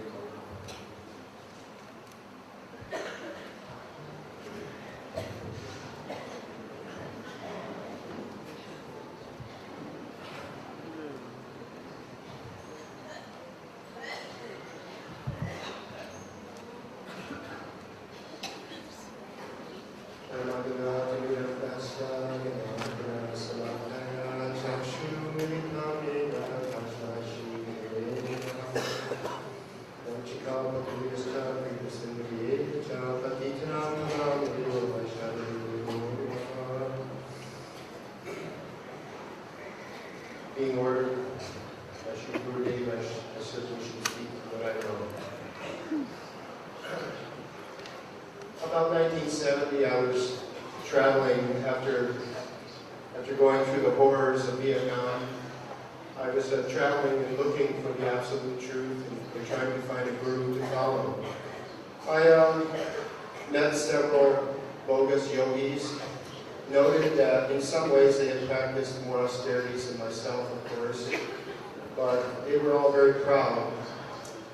And then about 19 71, early in 71. After sorting through different scriptures and things, I had the fortune of receiving Srila Prabhupada's Krishna book. Again, reading this book, I realized that this is the absolute truth, and it is more than that. It is just the essence of all the Bhakti Shastras. It was so beautiful, the 10th canto that Srila Prabhupada had given us. I used to sleep with that book, and it was my everything. And then after a while, I joined his mission in Mexico City. And for about 3 or 4 years, I served there something. And then in 1975 was when I actually met Srila Prabhupada face to face. And I met him at the LA airport. And it was different than the other persons, spiritual persons that I, lotus persons that I had met. This person knew everything, and yet he was so humble and so beautiful. He spoke to me and said, you know, you belong in the spiritual world. And I said, I know Srila Prabhupada, but I've been crushed by Maya. And Prabhupada stood up, he says, this is how you take care of Maya. He put down his staff and stood there like a lion, and I gave him a garland and offered my obeisances to him. So I was just one of the more junior disciples of Srila Prabhupada, and didn't have so much personal association, but early on I realized he was Sarvajna. He was all-knowing person. One time in LA, he was giving a lecture, and the ladies would be upstairs, and all the men were down around him, and they would push and shove to get up close to him, and I didn't like to do that, so I sat a little bit in the back. I sat a little bit toward the back, and Prabhupada was giving this wonderful lecture, and he seemed to be looking at me, and I was thinking, oh, it's just my false ego, I think he's looking at me. And then Prabhupada during the lecture, he says, no, I am looking at you. And so I realized that he was Sarvajna, and all-knowing person. And I felt so fortunate. You know, like all of us, we're lost in this material world without Guruji, and we have no chance to get out of this place. But by the great fortune of Srila Prabhupada, so many pastimes and so many things he was like our hero. We'd go to Rath Yatra, and the mayor of the city in San Francisco would come, and House representative persons would come. But no one could ever come close to the qualities that Srila Prabhupada had. He was such an elegant person when he spoke. He had all the Vaishnava qualities were so deep, and no one could estimate. He was just infinite. And so it's like all other personalities were insignificant in front of him. So it was such a wonderful opportunity to have his association, even for maybe 30 or 40 lectures. I followed him around. And by practicing Krishna consciousness, one becomes expert in everything without separate endeavor. One just needs to practice Krishna consciousness. Srila Prabhupada showed us that in so many ways. Once here in India, I heard there was a harmonium contest, a state countrywide harmonium contest, and Srila Prabhupada, he placed second in that contest. He wasn't a professional harmonium player, but he was siddha. He was perfect. Whatever he did was perfect. And another time, there's a society, I believe it was in England, there you have to have, it's a very intelligent, material intelligent society. You have to have a very high IQ to be part of this society. So they were looking for some religion to debate with, to defeat them, and they decided not on the Christians, because they didn't have so much philosophy, but anyway, they chose Srila Prabhupada to come and debate with them. And after 3 days of debating, Prabhupada pulled out all the scriptures and down to the atom and everything to prove that there is a Supreme Personality of Godhead. And so in this way, he defeated all of them after 3 days. Most of them got up and just left, but a couple of them actually came and offered pranams to Srila Prabhupada. And he said, oh, these are intelligent persons. They have accepted defeat. And so in this way, he was really what we call the Far East man. He had it all, you know. Another funny one in Bombay, he was giving a lecture in Bombay to some 5,000 persons, and sometimes unscrupulous persons would hire these professional hecklers to disrupt. They were envious of Prabhupada, so they tried to disrupt his lecture. And so this heckler came in and he started coming around closer and closer, making all these noises to disrupt the lecture. And Srila Prabhupada, as he got up closer, Srila Prabhupada took a kartal and like a Sudarshan chakra, he threw it and hit him. And he made a howling sound and went left. And so this way he was expert at everything. And, sometimes he was always very sweet, and he always looked eternally young. But, you know, when he came, he was also like a lion. So remember one Yogi Bhajan, who was in the Sunyavad, in personalism, came to invite Srila Prabhupada to what he called the World Gathering of Peace. And Prabhupada said there will be no peace unless Bhagavad Gita is established as the main backbone of the whole thing. And he insisted on that, and very, very heavy. He defeated this person, and the person was just bewildered and left because he got no chance. You know? So, anyway, I'm just so happy to be here, and I'm just a junior disciple amongst everyone. And whatever I saw at Srila Prabhupada, I see also in Srila Narayana Maharaj to the fullest extent, to the unlimited degree. And I am just very, very fortunate to be here under his guidance and the guidance of all the Vaishnavas.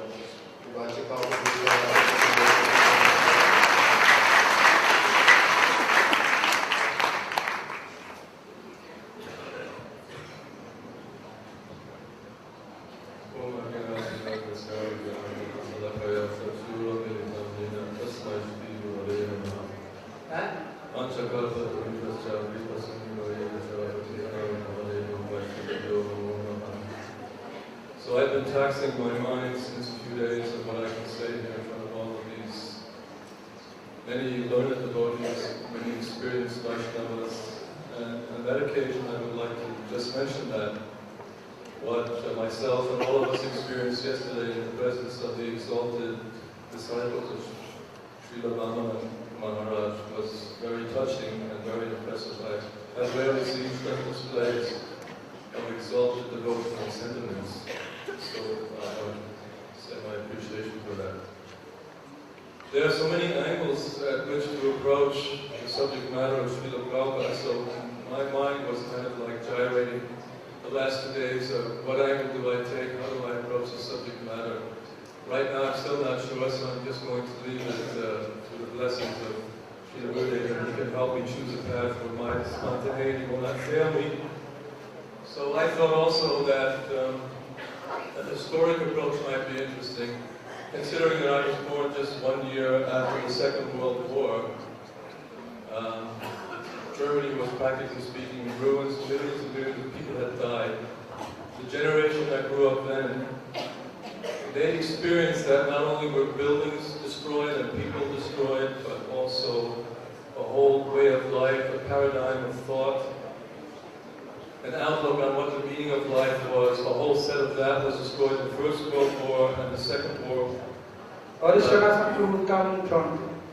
Second World War did its part to bring us down to the point of atheism, near to say Sunyavad, and a generation that was rebelling against the values of its parents. This was actually a worldwide phenomenon, but I think that in a country like Germany, which has suffered tremendously from such a war, and from the generation of my own group, we didn't have a lot to look up to regarding our parents, and so we became hippie out of lack of another alternative. We didn't know what Vaishnava culture was. We did not know what a pure devotee was. But we were disillusioned with the present status quo. Going shopping for the rest of our lives was not an alternative for thoughtful, young, and sensitive people, so we became hippies. But that doesn't mean that all of us were completely uncontrolled, insane idiots. Many of us were thoughtful people who cared, and we chose extreme paths. and methods in a kind of lost to ourselves confusion to find some truth. Many of us were genuine seekers of the truth. Amongst the hippies, there were many groups and movements and streams of people who were searching for the truth. So just at that time, Radha and Krishna sent Krishna's pure devotee for the first time to America, to Europe. I mean, of course, there was a time when Srila Bhaktisiddhanta Saraswati Thakur's disciples came, but they were not so effective. Really, the one to make waves was our Srila Prabhupada. He became empowered, as was mentioned earlier yesterday and today, on his way to America. And he was nothing short of an absolute transcendental genius. He was also, what I especially like about Prabhupada, a very practical man. He knew how to apply Krishna consciousness. He knew how to touch people's heart. He was oozing transcendental charm and beauty from every pore of his beautiful golden body. When we first saw him, we were mesmerized, we were impressed. Myself, I was a photographer. I spent many years being an observing person, visual perception, and so on. So when I first saw Prabhupada, I realized straight away, I have never seen anyone like him. I have never seen anyone like him. He was completely different. I had seen many Indians and so many people from here and there. But when I saw Prabhupada, I knew there was something completely different about him from any human being. He had a kind of inner strength and power and beauty, and deep compassion and love was evident in just beholding and seeing him. Seeing Srila Prabhupada's eyes, for example, the deepest eyes I ever saw, they were always wet, they were always expressing deep compassion. We didn't understand where the compassion was coming from what point of view he was seeing it, but definitely there was very much compassion and unconditional love towards everyone that he met, from complete stranger to his disciples. So when I first saw him, I was overwhelmed by those impressions, and I knew in my heart that this is my spiritual master. I was looking for it from the example that I have read in the Vedas, that if you're stuck in quicksand, and you approach someone else who's stuck in the quicksand with you, the two of you cannot help each other to escape from the quicksand. It requires someone who is standing on firm ground, and to take his hand, he can pull you out. So that's the kind of self-realized, not conditioned like myself person I needed. And they all enthusiastically responded, oh yes, Srila Prabhupada, he is self-realized. So we were just about to go to Paris to see Srila Prabhupada.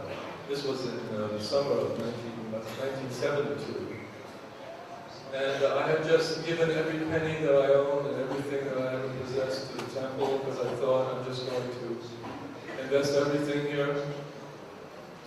And, I had prayed previously to God to guide me and to protect me from being cheated and choose the wrong path. So I went for it completely. And I wasn't disappointed when I met Srila Prabhupada, and one thing led to another, etc., and so on. Time is running out. Perhaps just one little anecdote. I had the opportunity to spend quite a bit of time with Srila Prabhupada in London. I was BPT photographer. And I had the opportunity to be in his room whenever guests would come unrestrictedly. And so I remember one time this older Mayavad sannyasi came in, and Prabhupada was very respectful, gentlemanly like Prabhupada is. Sat him down, let him speak, talk some small talk, but let the man talk about what he represents. And so this sannyasi, he was elaborately describing all the difficult details of the sadhana that they were practicing in his mat. And Prabhupada was listening patiently on and on, and then towards the end, Prabhupada didn't say much himself, but just asked for some prasadam to be brought. I noticed that he would often do that, because for some, prasadam was the last means. So prasadam was brought in. We were sitting there, Prabhupada and his guests were sitting there eating prasadam. And Prabhupada had just finished the savories, and he took a small sweet, popped it into his mouth, and said, "This is how we practice our sadhana." Very very elegant, very humorous, perfect timing. I can't present it exactly how it was, but I thought another stroke of genius by my genius spiritual master. And on that note, I will end.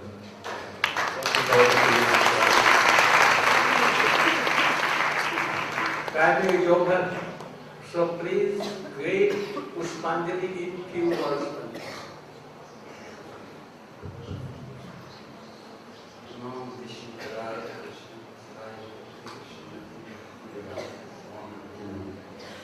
Namaste Saraswati Devi Govardhan Swami Vishesha. My humble obeisance to my beloved Srila Prabhupada, Gurudev, my beautiful Shiksha Gurudev Srila Bhaktivedanta Narayana.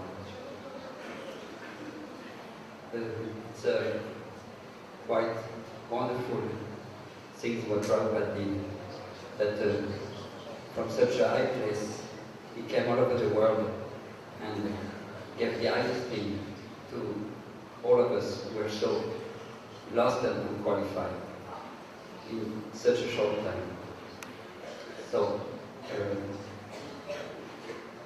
we may understand that so many things happened, and by the mercy of Srila Prabhupada we reach a very high level. It trained us from a very low position to a high position.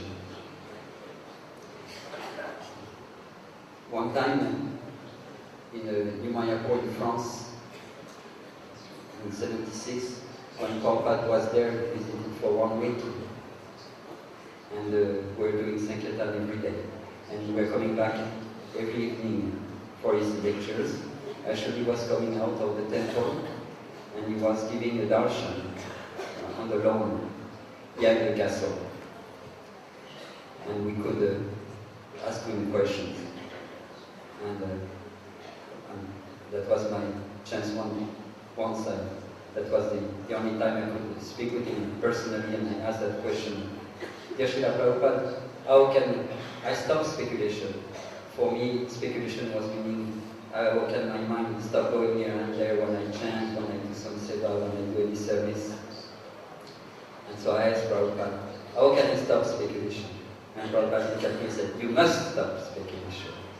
So, and then there was another devotee who was there, and he asked him, if the disciple is not ready when the spiritual master leaves this world, what will happen to him? And Srila Prabhupada explained, every day you are chanting, Janme Janme Prabhu say, you are serving the spiritual master life after life. So you should not worry, all the arrangements are already done. So I told that story to Srila Gurudev once in Germany, one of the seminars in December, when Gurudev was coming 2 times a year in all the countries, especially in Europe at that time. And when I explained this to Srila Gurudev, Gurudev said, and I am that arrangement. So we are very, very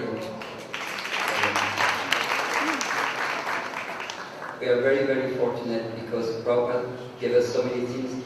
We left this world that we were so young, like all of us are mentioning, we were like babies. But all arrangements were done so that our training could go on under the care of such elite Vaishnava, especially Srila Gurudev. Prabhupada once expressed that he had some regret after all his mission was spread, so much work was done, and you can imagine so much was being done.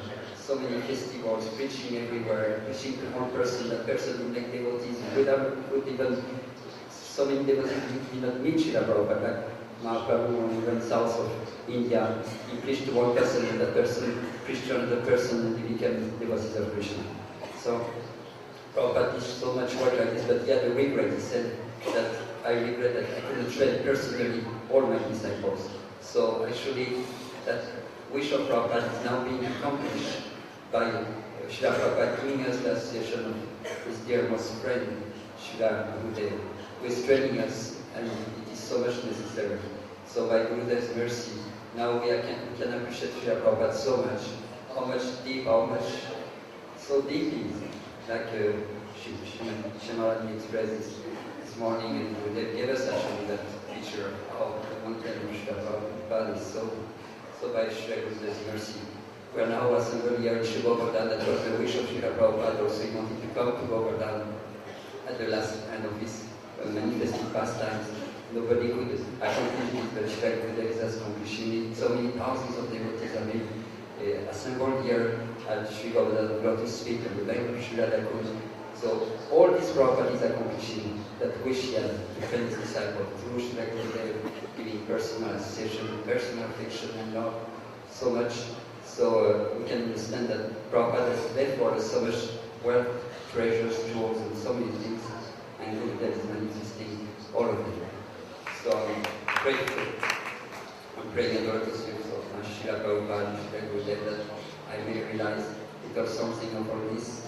And one thing that I can observe also is so many devotees that were my godbrothers, of course the disciple of Gurudev is so exalted also, but my godbrothers that also becoming so much nice and full of nice qualities of love and affection, and this is all the mercy of Srila Prabhupada and Srila Gurudev. So I try to realize a little something of this that comes in my heart.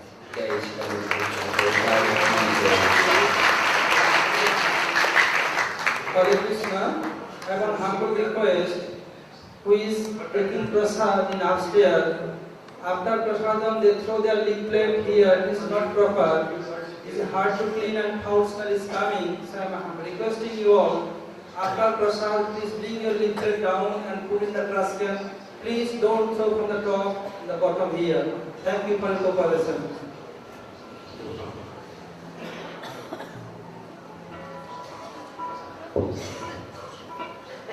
Very soon, I have no time. I can stay here only 2 to 3 minutes.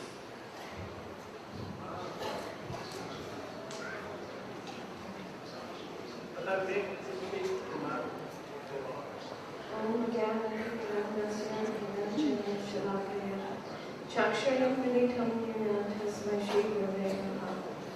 I'm from my humble obeisance the lotus feet of Srila Prabhupada.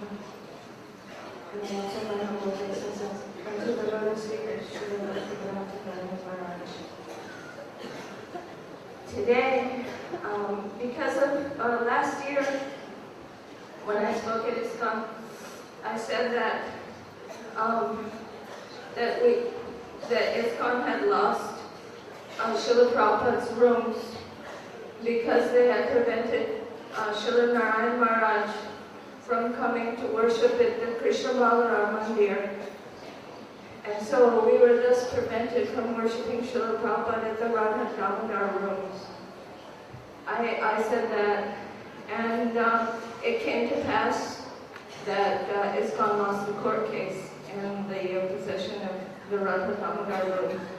But because I said that, they did not allow me to speak this year. And so I told them that although I'm not allowed to speak in my father's house, my uncle loves me very much, and he always encourages me.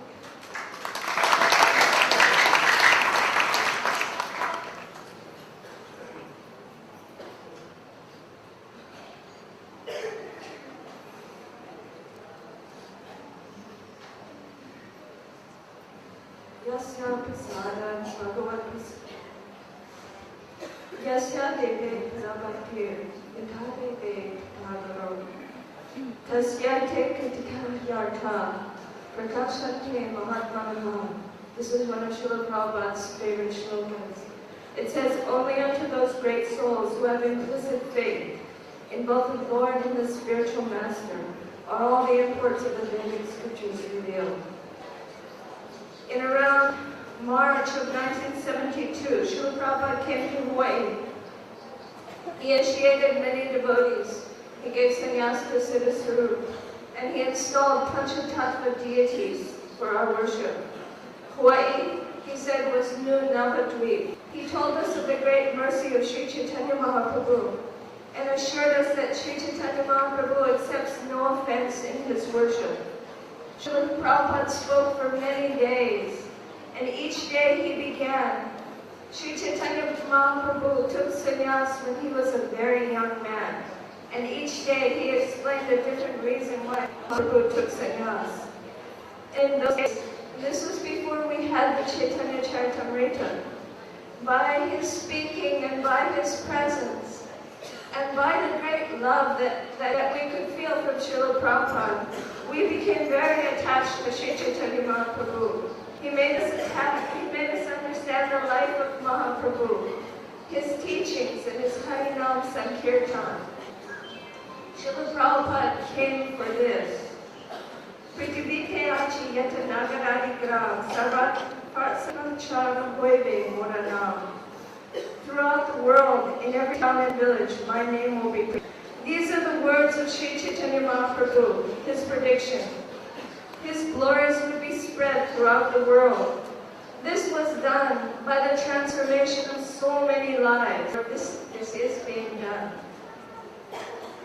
This is the service of Srila Prabhupada to Sri Chaitanya Mahaprabhu. Now, in this, the question can be raised, why did Lord Chaitanya choose Srila Prabhupada to be the one to fulfill his desire? Mahaprabhu had he has many exalted devotees. We can understand something of this from the verse, Sri Chaitanya Mahishtam Sapitam Yena Bhutale Swayam Rupa Kadamayam Dadati Swaparantikam. Because Srila Rupa Goswami was able to understand the heart's desire of Mahaprabhu, he was able to establish his mission. So Srila Prabhupada, because he was able to understand the heart's desire of his life and soul, his spiritual master, Srila Bhaktisiddhanta Saraswati Prabhupada, who being in the dhara, or the line, of Srila Gaurkishore, Srila Bhaktivinoda Thakur, who is the representative of Srila Rupa Goswami, because he is very dear to the Lord, he was able to establish the mission of Sri Chaitanya Mahaprabhu all over the world. And what is the heart's desire of Mahaprabhu? Rupa Goswami has described this. Anarpita charim chara karunaya vitirnakalo samarpayatuna tochalarasam samshram hari purata sundara virtikadam vasandita sadam vedatu vasachinandana. May Sachinandan be transcendently situated in those chambers of your heart, resplendent with the radiance of most appeared in this age of Kali by his causeless mercy, to bestow no other avatar has offered. This one verse is described in the whole the third chapter of Chaitanya Charitamrita. But Krishnadas Kaviraj has described that this verse gives the external reasons for Sri Chaitanya Mahaprabhu's descent. The fourth chapter is about the internal reasons. So how can we say that this is a Manavishna? Because this is what Mahaprabhu came to give. The other is what he came to experience. This is confirmed in Srila Prabhupada's verse about Lord Chaitanya. Araja Bhagwan Rajesh Tadayas Tanama Vrindavanam Ramya Katikasana Vrajavadhu Varinaya Kalpita Srimad Bhagavatam Pramana Mahalam Premam Puvarto Maham Shrila Prabhupada has brought us to the lotus feet of Sri Chaitanya Mahaprabhu. He has engaged us in singing Lord Chaitanya's Harinam Sankirtan and spreading Krishna consciousness all over the world. There was one devotee, Jagatarini, she was explaining how we have that this Sankirtan, this is the Jagya for this age. And how Srila Prabhupada is performing this Sankirtan, and we are the offerings. So, this is our path, this is our sadhana, and what is the result of this? Yata yata gora padara vinde kapasvim krita punyarashihi tatatot sarpati kritya kashma radha padam bujo sudam gurashihi. This is the result of following the line of Chaitanya Mahaprabhu. This is Prabodhananda Saraswati says, To the degree that those great fortune develop pure love for the lotus feet of Sri Gaurasundar, to the same degree, suddenly within the heart arise the lotus feet of Srimati Radhika.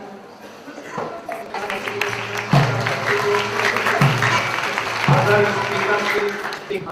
I know that present body, all ladies are born men, all are writers, they want to write, and speakers, they want to speak. But in Srimad Bhagavad has been told, Anushriyatha Parnayet Jah. First, we should hear this. Anu, Niranvas we should hear. And then when you are qualified, then you speak. Oh, we try to know what Srila Bhakti Vedanta Saraswati had, Bhakti Vedanta Swami Maharaj had. He had told nothing new. Only in wine in new gold. What was Guru Parampara, Rupa Guru Goswami, Kaviraj Goswami and others, Srila Bhakti Vinod Thakur, Srila Prabhupada had told. He had spoke nothing. But we will have to hear and follow. Only hearing will not do.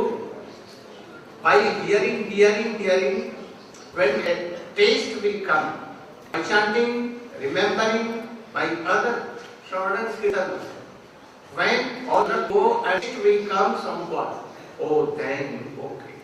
Otherwise, I have seen in the time of Srila Bhakti Vedanta Swami Maharaj, the disciples were brahmachari. All top to bottom, very few family persons. But after him, what became? They all married and became worldly life. And some of them, or mostly of them, they gave up and they were entitled in house living like that. So, my request that only this Pushpanjali will not do, only by classic speaking, and we should follow his instruction. We must follow. We should chant with Shraddha. We should hear with Shraddha. What we should do to please Krishna with Shraddha. Then very soon a death will come, and then you cannot fall down or you cannot marry brahmachari. Otherwise, if this is not there, oh, you are bound. So please try to follow his instruction. This high class of Gaur Praman. শ্রীপাদ Krishnadas প্রভু এবং সুখদেব প্রভু এবং কৃষ্ণদাস প্রভু আপনারা ছিল মহার সঙ্গে দেখা করুন। 10 o'clock tomorrow morning, Ananta Prabhu will give the second communication seminar in the temple room of the next Darshan Gurudev. Just upstairs. Hare Krishna.